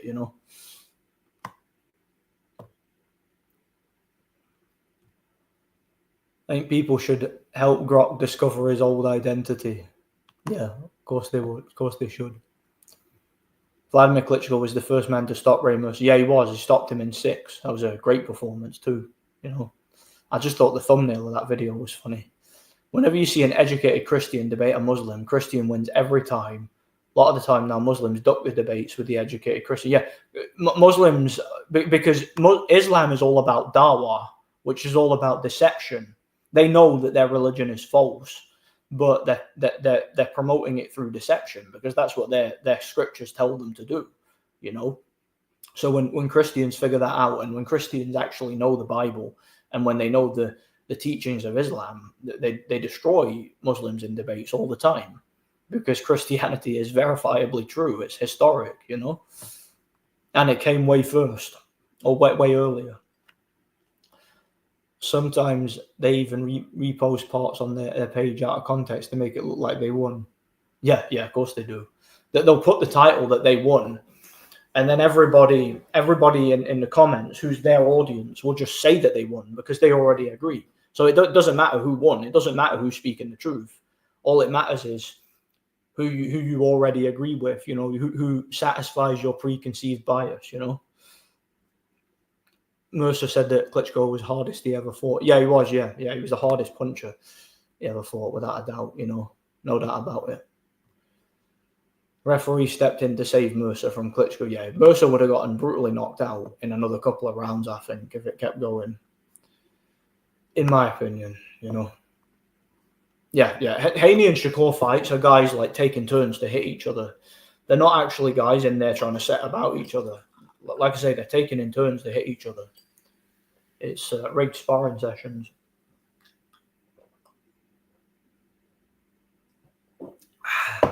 That's all it is. It's just a money grift. Yeah, that's what all the content on YouTube is now. So it's a massive grift. You make a fantasy fight between Usyk and Tyson. Do you want me to make an actual video about it? I will if you want, but I think that fight's a mismatch. Stylistically, I think Usyk is all wrong for Tyson. I think he'd completely take him apart. I think he'd school him from long range like he did to Gassiev, and then he'd knock him out late because Tyson did not do well late in fights. He didn't have great stamina. I think Usyk could take him out, you know. Load of money being made from the steroid trade, and loads of people take them. Most of them, you wouldn't guess they use them. Not all want to be Dorian Yates, but fast result. Yeah, because you want a quick fix. It's the same as people who take like weight loss pills, or people who take, you know, like that Ozempic situation. People don't want to work hard, and they don't want to earn the body that they want, so they'll just take what they think is a quick fix. It's like we were talking about My 600 Pound Life earlier. The people on that show think that they'll get the weight loss surgery and the weight will just disappear and they can still eat whatever they want. You can still eat 15, 20,000 calories a day and you'll still lose weight because you had that surgery. No, that's not how it works. The surgery is just supplemental. That's to help you deal with the hunger, right? You still have to change your eating habits. And it's like with, you know, if you want to get big and strong, you got to lift heavy weights, you got to train hard. You got to sleep and you got to eat and you got to recover. You know, a lot of people don't want to do that. They'd rather just take steroids, and they think that steroids are a magic pill that's going to give them the body they want. But that's not how it works. That's not how it works. You got to work hard. So there'll always be there's an element of laziness to it. So there'll always be a demand for that sort of thing, you know.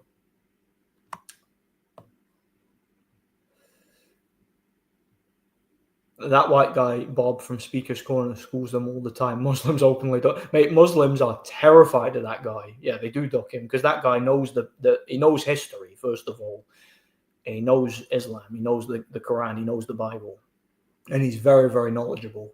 He's got very good memory, that guy, I tell you. And he's articulate. So they do not want to debate that guy. Debating that guy when you're one of them is a bad idea. Do you have fentanyl in the UK? I've actually no idea. I've no idea. I've never heard of anyone taking it over here, but it probably does exist. But I don't take drugs, so I have no idea. You know, yeah, Haney and Shakur, that'd be like the most boring fight ever. That'd be like watching a Johnny Nelson fight. It would be intolerable as far as I'm concerned. Them two fighting, you know, it legit would be. People come on YouTube to have their opinion validated. It doesn't matter what, shoes, boxing, religion, politics, cars, anything. Yeah, they just want to hear people that agree with them. They don't want to have a genuine, open discussion on anything. They don't want people like me to come on and give my opinion. They want me to come on and say, yeah, man, James Toney, man, he's so great, man. He's the greatest ever, man. And you know, they just want to hear what the generally accepted mainstream narrative is, what the experts have to say. And they want everybody to just agree with that. You know that. You know that's all it is. That's all it's ever been. Thankfully, it's starting to cool down a bit. Starting to cool down a bit because this weather's crazy, man. Hope it cools down even more. Some black Christian rinsed Ali Darwa on the Trinity, and Ali took most of it out on his page, and they were, we're proud of that, yeah, and we're proud of that. That's his. For those of you who don't know what I'm referencing there, Ali Darwa, he's some Muslim YouTuber. He made a video where he was talking about the death penalty because in Islam, basically, if someone changes their religion, if they're an apostate, if they leave Islam, then the Quran says that, or the teachings of Muhammad are that they should receive capital punishment, right? So he was talking about that. Someone asked him about it, and he says, yeah, if you're a Muslim and then you leave Islam, what his exact words are, if I remember rightly, was the capital punishment will be applied to you. And he said, and we're proud of that. Like, that's his voice. That is like, we're proud of that. And that became kind of his. That became a meme kind of thing. It became his catchphrase, and we're proud of that, when he's talking about and then what was funny about it is around, well, not funny, but around about that time, a lot of Christian YouTubers were being banned by YouTube for criticizing Islam. Basically, it became a situation where if you criticize Islam, or if you basically promote any sort of violence against people for their religion, this, that, and the other, or you talk about, like, I don't know, people being killed, whatever, your channel will be immediately demonetized and in some cases deleted, right? But that guy, Ali Dawah, could literally sit there and say, if you leave our religion, we will kill you, and we're proud of that. Capital punishment will be applied to you, and we're proud of that. And that channel is still to this day fully monetized. It's still to this day, not censored at all. After he said that, and he's never denied, he's never took it back or apologized for it or anything. So that tells you everything you need to know about Islam, doesn't it? And how they're a protected class on the internet for some reason, But yeah, that's what I was referring to there. Nordic, I remember reading about a study. What was I saying as well? The Black Christian, that was God Logic, wasn't it? I think that's who that was. Yeah, he's all right, that guy. I like that guy. God Logic, I think his channel is, if I remember rightly. Nordic, I remember reading about a study where they gave controlled roid doses testosterone to people. Most of them had their muscle increase without working out. Yeah, testosterone, synthetic testosterone does that. If you take a certain amount of it, your body, in the first couple of weeks, because in the first couple of weeks, you're not supposed to train, right? You're supposed to naturally adjust to the extra hormones. And what will happen is, while your body is sort of changing to permit the extra hormones, you'll gain a little bit of muscle. You'll gain it without even training. Like you won't gain a lot. It won't be like a significant amount of muscle mass, but your muscle mass percentage will increase without training initially. That won't happen like you can't just keep taking steroids and keep gaining muscle without training. That's not going to happen, but it will happen initially. They call it the novice effect, I believe. Like if you've never taken them before, and then you take them, and you're going and your body adjusts to the extra hormones, there's going to be an immediate effect from it. But the longer you take them, the less effective they'll be without training. You still need to train, basically. Yeah, that's the study in it. James Toney was on steroids and always looked sloppy. And yeah, Toney was caught on steroids. He failed a drug test after the John Ruiz fight, and I strongly suspect he was on it for years before then. He was. I'm almost 100% sure he was on it for his previous fight against Holyfield. No doubt about it. And probably even the Giro fight too. It wouldn't surprise me one bit. In fact, I wouldn't doubt it. And possibly even before then, who knows? Wouldn't doubt it. For sure, some people are non-responders. Yeah, they are rare, Ring Magazine actually hired that whole Rummy's Corner to break down in a new way. Yeah. Rummy's Corner is just, again, typical normie bait, just telling people what they want to hear. Not a single real opinion anywhere on his channel. You'll never hear that guy give a real opinion on anything. He'll just go along with the experts. I once got a warning on YouTube for saying something against Muslims again, but you point out that they have a death penalty, capital punishment for apostates, people who leave their religion. The actual word in the Quran translates to "He who changes his religion, kill him." Right? A Muslim says they agree with that and they're proud of it, and their channel is fully monetized. A Christian channel says points that out and points out how barbaric that is, and they get banned or demonetized for hate speech. That tells you everything you need to know about these tech companies, doesn't it? Someone plays along, they get rewarded. Ade Olapalopa, whatever his name is, or G-Man. Definition of the educated casual, low level of understanding, just watch as many fights. Or whatever your understanding is, as long as you just pretend everything's always real and go along with whatever the experts say, then you'll be rewarded. And again, Ade is a perfect example of that, Muhammad Hijab did a secret marriage and tried to hide from it. He tried to hide from it. Yeah. Yeah, that guy's a complete degenerate. He's a terrorist as well, that guy. He is. Rummy actually causes me physical pain with how utterly normy his takes are. Yeah. Rummy's corner and blah, blah, blah. And Andre Ward is so good and totally not a cheater and blah, blah, blah, blah, blah, blah. Yeah. It's 94 Celsius. Or 94 degrees with a heat index of 106 right now. I don't know how you guys survive. I would melt with that kind of heat. Like over here, it's hot because I'm Scottish. I can't deal with the weather when it's like this, right? I don't know how you guys in America deal with it. You must just acclimatize. That would really, it would make me sick. It would, you know. God Logic got the embarrassed look out of Valley. It should have said, and we're proud of that. That's what I'd have done. I'd have finished the conversation with, you just got owned and we're proud of that. And we're proud of that. I don't even watch many fights now. I just study the same ones all the time. Yeah. Well, I have my favorite fights that I like to watch, like Usyk Paredes, like fights like that. I'll watch them numerous times. You know. Yeah. No, I didn't see that Wilder fight. I saw the result, obviously, but I didn't watch it. So no, I've not watched it.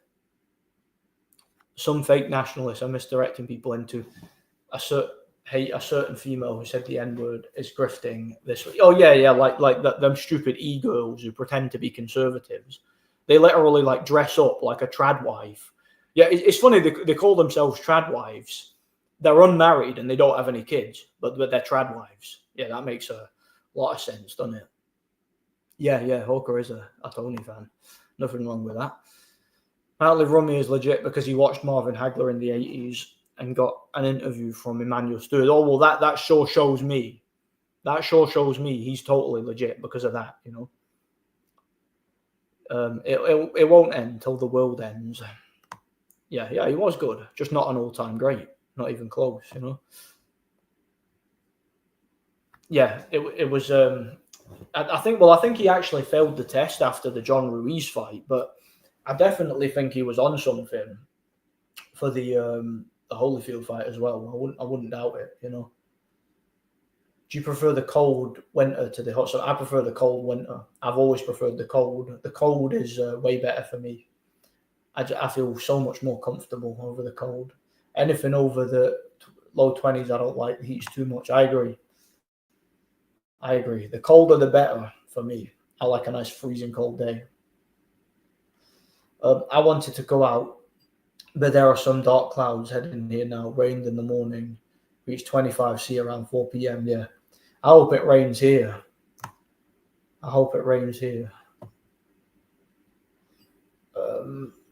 I'm from the Midwest. It gets very hot here in the summer, very cold in the winter. Well, I'd hate it there in the summer, but I'd love it in the winter. Needless to say.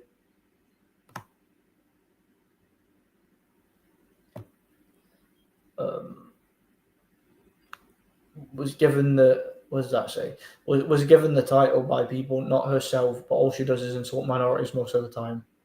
I don't know who that is. Sorry, I've never heard of them. They know Christianity is true, Islam's false. That's why these companies ban the gospel.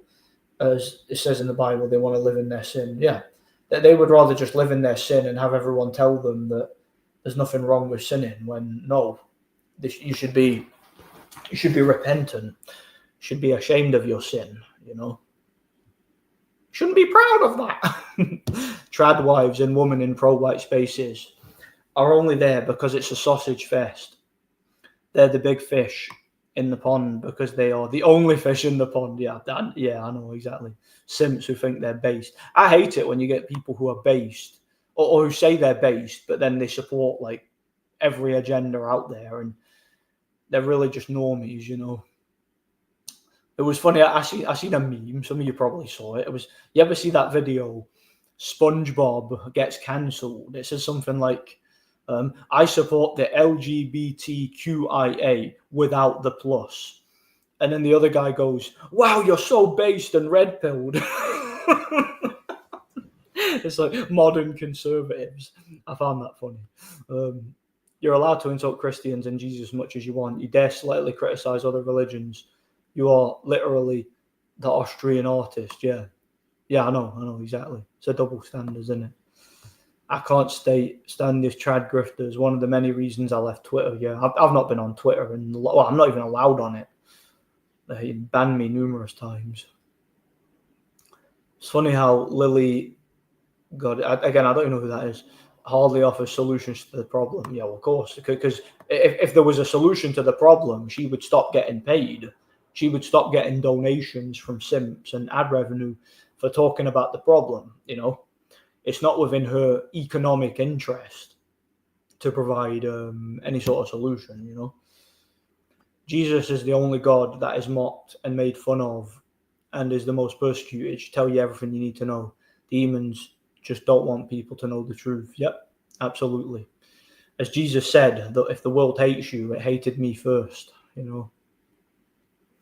It's colder in the winter where I'm from in London. Winters are amazing. It's very common on most summer days at 30 degrees Celsius or higher, and in winter it's often 0 degrees or lower. Yeah, again, Scotland does get some brutal winters in terms of how cold it is here, and people always complain. I love it. For me, the colder the better. I love it when it snows and everything. It's awesome. I would not insult Jesus, as God will not allow his son to be mocked. Of course not. It's a death sentence insulting Jesus. Not a good idea at all. I was playing golf in the 28 sun earlier. Now I feel wiped out. Yeah, I went for a run earlier in the sun, and it just knackered me right out. Because it was just too bloody hot. I hate this weather. I just can't stand it.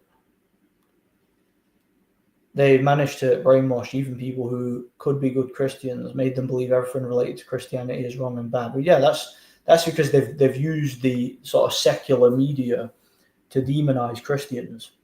So Christians are seen as evil, racists, and all that. And they burn books and they're against science. That's the narrative that's how people like me are portrayed. Oh, it's thunder and lightning here now. Lucky you, eh? Wish I was there. Jesus fully observed the law of Moses and even offered mercy to a woman. The only person who could stone her has to be someone who has done no wrong. Yeah, that's the famous quote. Let he who is without sin cast the first stone. And the moral of that story, I assume, is none of us are without sin.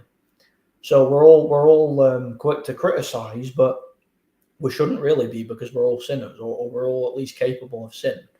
Jesus was the only one who lived without sin, and it's because he was God in the flesh. And despite the fact he was the one who lived without sin, he died for our sins. He took that punishment upon himself.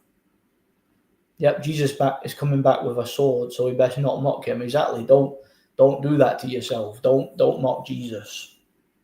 Don't do that. It's a very, very bad idea. I would not recommend it. Hollywood, Weird, and Netflix are largely responsible for the hate against Jesus and Christians. For the most part, they are run by perverted Satanists. But it makes you wonder, why do parents allow their kids to watch that sort of stuff? Again, it's like when guys complain about how their daughter becomes a whore, right? And you're like, well, what music does she listen to?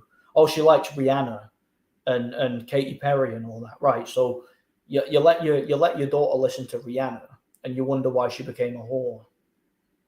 Literally every single one of her songs is about being a whore, but you let your kid listen to that, and you wonder why she became a whore. Again, you let your kid watch Netflix, and you wonder why he's going into a bathroom with 3 other guys snorting coke and sucking dick. Well, he's been watching Netflix, so what do you expect?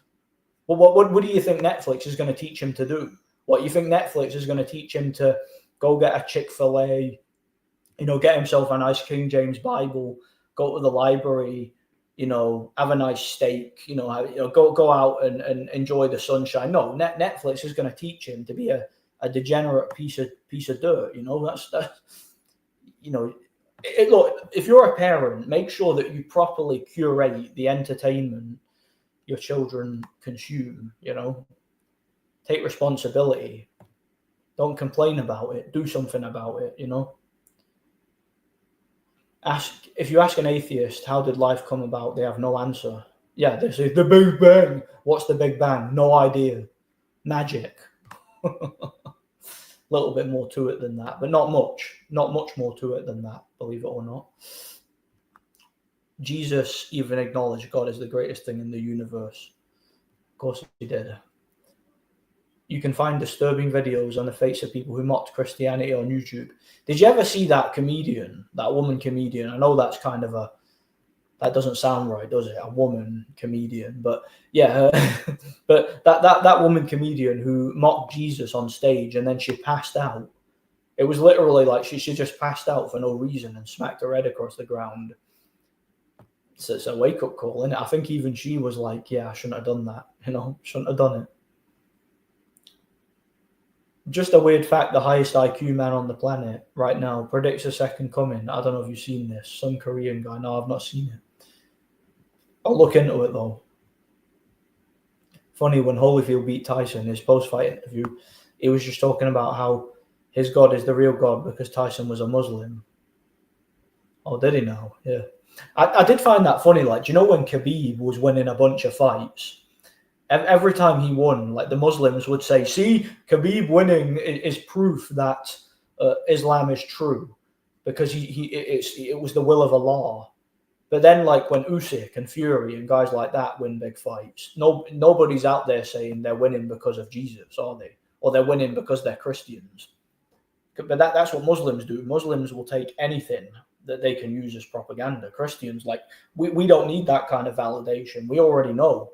We've already won. We're already born again. We've already been saved, right?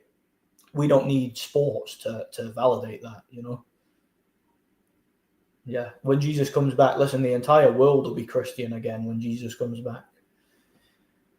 Many believe that modern parenthood is giving your child a tablet to watch Netflix. Yeah. They expose their children to bad influences and even fail as parents. Well, I'll tell you right now, right? When I have children, my children are not doing anything without me knowing about it. They're not watching anything without me knowing about it. They're not going on social media without me knowing about it. And I want to know exactly what they're doing, exactly what they're consuming, and I'll take it upon myself to educate my child. I'm not going to let the media or the internet raise my child. My child is not going to be queuing up at 4 a.m. to get a bottle of Prime Energy because KSI on a YouTube video promoted that drink.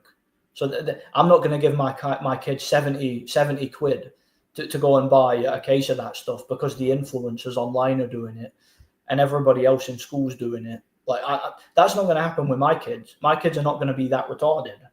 When I have kids, they're going to be intellectuals like myself. They're going to be reading the Bible. I read the Bible to them every day. I'll let them watch like based badass movies from the 90s. Testosterone fueled things. I'll teach them how to fight.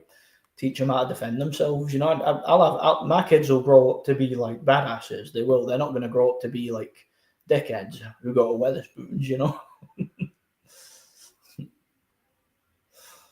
The Old Testament is just basically the first part of the Bible, before the things that were prophesied. I read the Ernie Darver's autobiography about a year ago, and Mike Tyson's a fucked up man. Shavers became a Christian by the end, sadly passed. Oh, Ernie Shavers, sorry, I read that wrong. Ernie Shavers, yeah, he became a Christian. God bless him. Yeah, he was a limited fighter, but he had a lot of power, Shavers. He did. I have no respect for atheists. They're all so ignorant and arrogant and stuck up. Listen, atheists are Satanists. There's no different. Atheists just hate God and want to sin without consequence. But it's not going to happen. It's not going to happen, I tell you. Saint Holyfield's a fake Christian, woman beater, PED, cheat, adulterer, and greedy. Yeah, I guess. Katy Perry's a vile human being. I saw Paul on her and he exposed her. I don't know much about Paul Joseph Watson. Some of his content I saw seemed I used to watch Paul Joseph Watson quite a lot. I've not watched him in a while though. His videos used to just piss me off because he would mostly just highlight all the messed up shit that the left are doing, and it just annoyed me, But Katy Perry, like that again, that's one of them things. Why Why would you, if you're a father, right, and you have a daughter, and you want your daughter to be a respectable, like, functioning member of society, why would you let her listen to music from an artist whose idea of entertainment is eating a mouse, picking it up by the tail in front of a group of kids and eating it, or getting her tits out and having like two guns on her tits and shooting like, I don't know, like white stuff at people, or lying on a cloud naked and singing a song about getting banged and all that? Like, why would you as a parent allow your child to consume that sort of content? To me, that's child abuse. If I was like the emperor of this country, I would make it punishable by minimum 5 years in prison, even allowing your child to listen to a Katy Perry song. Like, that's one of the worst forms of child abuse. You're just turning your child into a piece of shit if you let them consume that kind of content. You know, would you let your child watch like snuff films? Of course not, because again, it's illegal to let your child watch a snuff film, right? So why is it not illegal to let them watch Katy Perry and stuff like that? Why not? Well, why is it not illegal to let your child support Rihanna? You know, again, her idea of entertainment is tying somebody up in a chair and beating them and saying, "Where's my money, bitch?" That's content. Apparently, that's entertainment. That's art. That's music. Again, like you let your kid consume that sort of content. What do you think your kid's going to end up like when they grow up? Do you think they're going to be a functioning, like, respectable member of society? No, of course not. Of course not. So don't be surprised when that doesn't turn out to be the case, you know? Yeah, Google it. Should be easy to find. I thought it was interesting. Yeah, we'll do. I guess Islam is true. When Amir Khan got like brutally knocked out multiple times, was that the will of Allah? I guess that was the proof of Islam being true, you know? I never understood why they try so hard to disprove God. Supposedly they don't care. Yeah. Why would you try to disprove something that you know for a fact doesn't exist, or you don't care one way or another about? It doesn't make any sense. It's a very flawed worldview to have, you know? We have a girl. I'm going to make sure she doesn't grow up and be a skep. Yeah, listen, if I had a daughter, she would never grow up to be a skep, ever. Because she won't even have the influence or like the thought of being a skep will not cross her mind, because she's going to have a man in the house. Now, when I don't like talking about my childhood much, but you guys know I never had like, my upbringing was kind of weird. I had a very toxic upbringing. Like I didn't have like a proper father figure, nothing like that. I didn't have proper influences, but I grew up and I became all right. I became a born again Christian, and that happened. You know, I kind of found my own way in life, and I've learned a lot of shit about society. I've learned a lot of shit about like how to properly raise children and all that. And when I have children, they're going to have a proper guiding influence. Like, I'm going to be a proper guiding figure in their life, and they will never, like, again, the thought of being a degenerate will not even cross their mind. It won't cross their mind, because I won't allow it, and I'll always be there for them, essentially, you know? That's what kids need. Look, kids don't need a parent to be their friend. They don't need them to buy them things and give them everything they want, or give them a tablet to shut them up, or let them watch whatever they want, or do whatever they want just to keep them quiet. No, kids need a parent to be a parent. They need them to be there, and they need them to interact with them properly and raise them properly and guide them. They need a parent to be a guiding figure in their life. That's what most kids in my generation didn't have, and that's why so many of us are messed up. You know, like, if I have children, that's exactly what they need. They need a proper guide. That's what a parent should be. A parent should be a guiding figure in a child's life. You know, all nations will remember Christ. Then there will be peace on earth. That day the judgment will happen. Yeah, the day of judgment will happen. Oh yeah, without a doubt, I would be a great father, no doubt about it, because I'm not gonna take any chances with my kids, you know, when I have them, I'm not going to take any chances at all. And they're not going to grow up as antisocial as me. They're not going to grow up like with the kind of like problems that I have, you know, like communicating with people, and they're not going to be like as introverted as I am, because there's not going to be any reason for them to be, you know. They genuinely believe Christianity is evil in their minds. They're doing something good, Satan's work. Yeah, again, that's Gnosticism. They've been brainwashed and you know, raised to believe that God, even if it's subliminal, right? They've been raised to believe that God is evil and that the devil is good. You know, it's woe to those who call good evil and evil good. You know, that's how it is. Shavers was definitely a flawed fighter, but he had heart and insane power. Pretty much everyone in the 70s and 80s all day say he hit the hardest, even harder than Foreman. Yeah. Go and watch Shavers fights with Larry Holmes. They were great fights. He actually dropped Larry Holmes. He was the first guy to drop him in their second fight, I believe. And I think at that stage of his career, he was physically past his prime, but he was a lot more technically refined then than he was earlier, like when he fought Ali and all that. I think if Shavers had come around a little bit later and had a bit better schooling, he would have probably been like a top heavyweight, you know.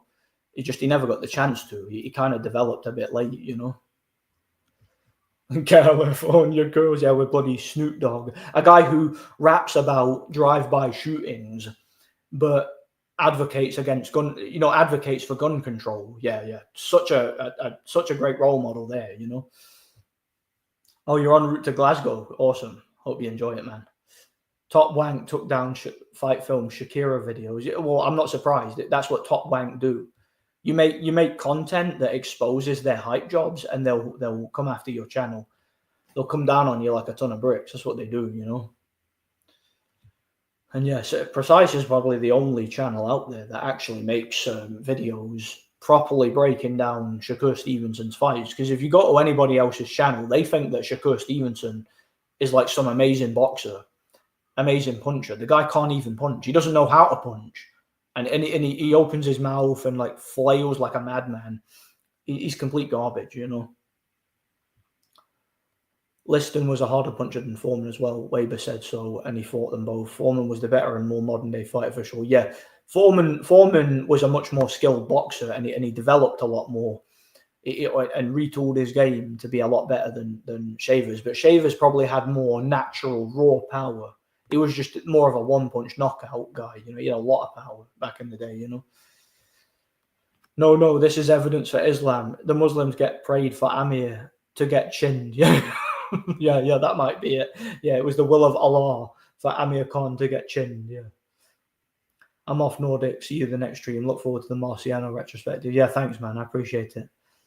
God bless you, bro. When do you class the modern era of boxing? I think late 70s onwards, fighters showed they could be good in any era. I would say like Larry Holmes was one of the first modern fighters I can think of, at least at heavyweight. So I would say like mid to late 70s is where that started, and it really got good in the 2010s or late 2000s, early 2010. That's where technique started to get really, really refined even more, you know. It's over for this gen. Even conservative or trad Christians, children are degenerate. Jordan Peterson comes to mind.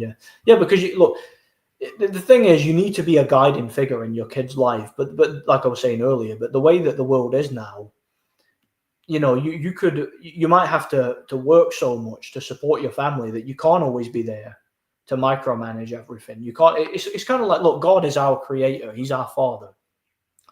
Even as the creator, he can't micromanage everything. He can't make all our decisions for us and take away our God-given free will.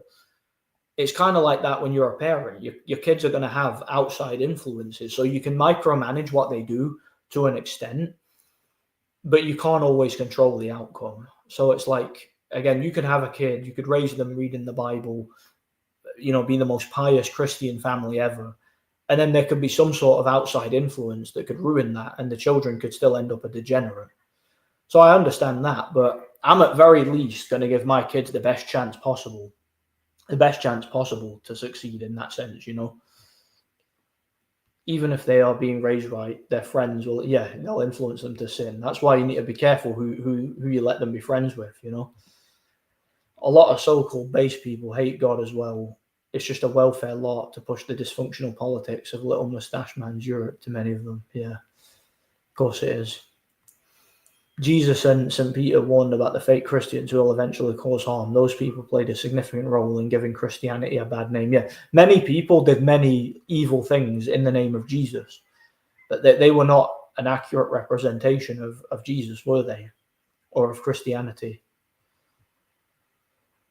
Snoop Dogg snitched to get out of his red rum chain charge in the 90s. Or did he now? Doesn't surprise me. I mean, he used to rap about being a snitch, didn't he? Him and Dr. Dre. Will the 10 lost tribes return? I've no idea. I think Sergey Kovalev, at his absolute prime, is probably potentially the best light heavyweight ever. Potentially. But his prime was very, very short-lived. He didn't live the life.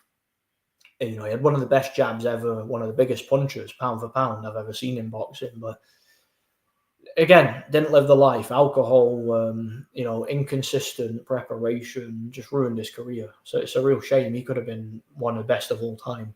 Could have easily been the greatest light heavyweight of all time, in my opinion, had he played his cards right. It's a real shame. That'd be another interesting retrospective, I think. One about Kovalev. I wouldn't mind that. I'm going to get another drink. One sec.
Okay, where was I? A bit of cucumber.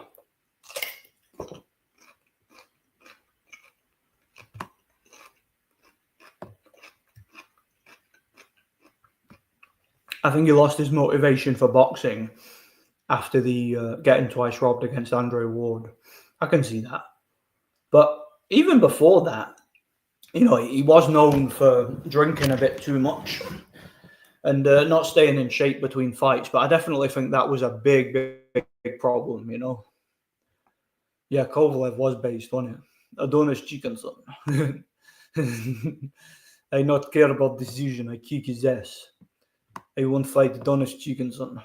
Weird fact, Katy Perry's first album was a Christian, non-degenerate album under her real name. Yeah, what was her name? Like Kate Hudson or something. But yeah, she probably just sold her soul, you know, because she wanted the fame, she got offered whatever, you know, become a degenerate will make you famous, kind of thing. God gave specific nations to specific people. Multiculturalism goes against what God will. But yeah, because ancient Babylon was multicultural, and God created multiple languages, multiple regions, multiple nations for that very reason. We're not supposed to be one big melting pot. We're supposed to be our own people, our own individuals. Yeah, she just turned into a degenerate because, again, that's probably the only way to get famous. You gotta do exactly what you're told, to fit in. Favorite fight night, probably Champion. Although I prefer the control schemes of round 4, but I think Champion is the better game overall. Like, there was just so much more features and content and whatnot. Kovalev's body type was also weird. He looked like an average skinny fat dude, yet he had power to knock down bodybuilders like Pascal and Jan. Well, Kovalev was very, very slim and seemed to have very low body fat. But like you say, he kind of looked skinny fat. And I suspect he's one of those people who, like you say, like I was talking about earlier, he was able to store body fat away from his midsection, because his midsection was always thin, but he had like quite fleshy arms, fleshy legs. He just seemed like his body fat percentage seemed like disproportionate around his body, and he didn't have a lot of excess muscle, but he was very lean. Like, see, if you look at Kovalev closely, again, he looks a bit skinny fat, but if you look at him closely, you look at like his back and his legs and all that, he was lean, and you could tell that he had a lot of he was stronger than he looks. When you see one of these guys, they look thin, but if you go to arm wrestle them, they're way stronger. That's what Kovalev kind of looked like to me. He's just so physically strong, but compared to his size, he's not bulked up like someone like Pascal, but he looked physically strong if you look really close at him. And the way he fought with that pendulum step, and how he generated power was literally every single punch he threw, whether it was a jab, whether it was like a chop in right hand, it was kind of like he was clubbing the opponent, like he would hop into every punch, like throw a 3-punch combo, boom, boom, boom. Everything had a rhythm to it, and he just put everything behind it. He got so much momentum on his punches, and I think he was such a good athlete, Kovalev, in his prime, truly a great athlete, really was. On the day of judgment, people will say, Lord, Lord, did we not prophesies in your name or perform miracles in your name, etc.? The Lord will reply, away from me, evildoer, I never knew you. I know, it's so sad. It's such a sad Bible verse, that. But it's exactly what it is. People will think that they are doing the right thing when they're not, because those people, what they don't understand is it's not about performing miracles, or it's not about following God's statutes. What it's about is repenting and trusting in Jesus. And it's about being sorry for your sins, genuinely, spiritually sorry, turning from sin and trusting in the mercy of the Savior, not in your own goodness, not in your own works, in the mercy of Jesus Christ, who died for your sins. That's what they didn't understand. If they did understand that, they would know God. Yep, that's the fate for fake Christians and everyone else. So trust in Jesus, repent, believe in the Lord Jesus that you shall be saved. My data is dying on this trip, so we'll catch you later on it. Yeah, good luck to you, man. God bless you. Enjoy your trip. Have fun in Glasgow. Not too much fun, though. Don't do anything I wouldn't do. Yeah, don't do anything I wouldn't do. That's lovely, by the way.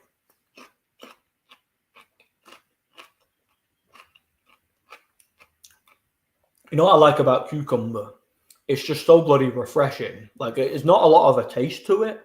So I can't really imagine anybody eating cucumber and thinking that tastes horrible, I don't like it. It's just it's basically just like drinking water. It's just so refreshing and cool, and I love it. I like it. Very nice. Shall I just do that for the rest of this stream? I spend the whole time eating a cucumber. I could do a mukbang. One of them videos at the microphone.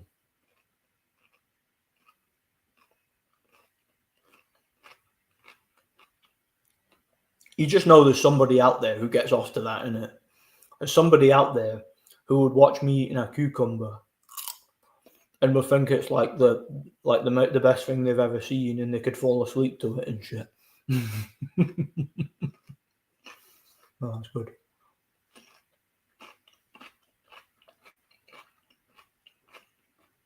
Anyway, on that note, I've got things to do. We've been going for 3 hours and 25 minutes. So I think I'll probably wrap this one up now. Yeah, thanks for watching, guys. Thanks for stopping by. I've enjoyed it. Hopefully I can get another one out within a week or so. And yeah, I'll let you know what's happening. So thanks for stopping by, everybody. God bless each and every one of you. And yeah, stay vigilant. Have a good one.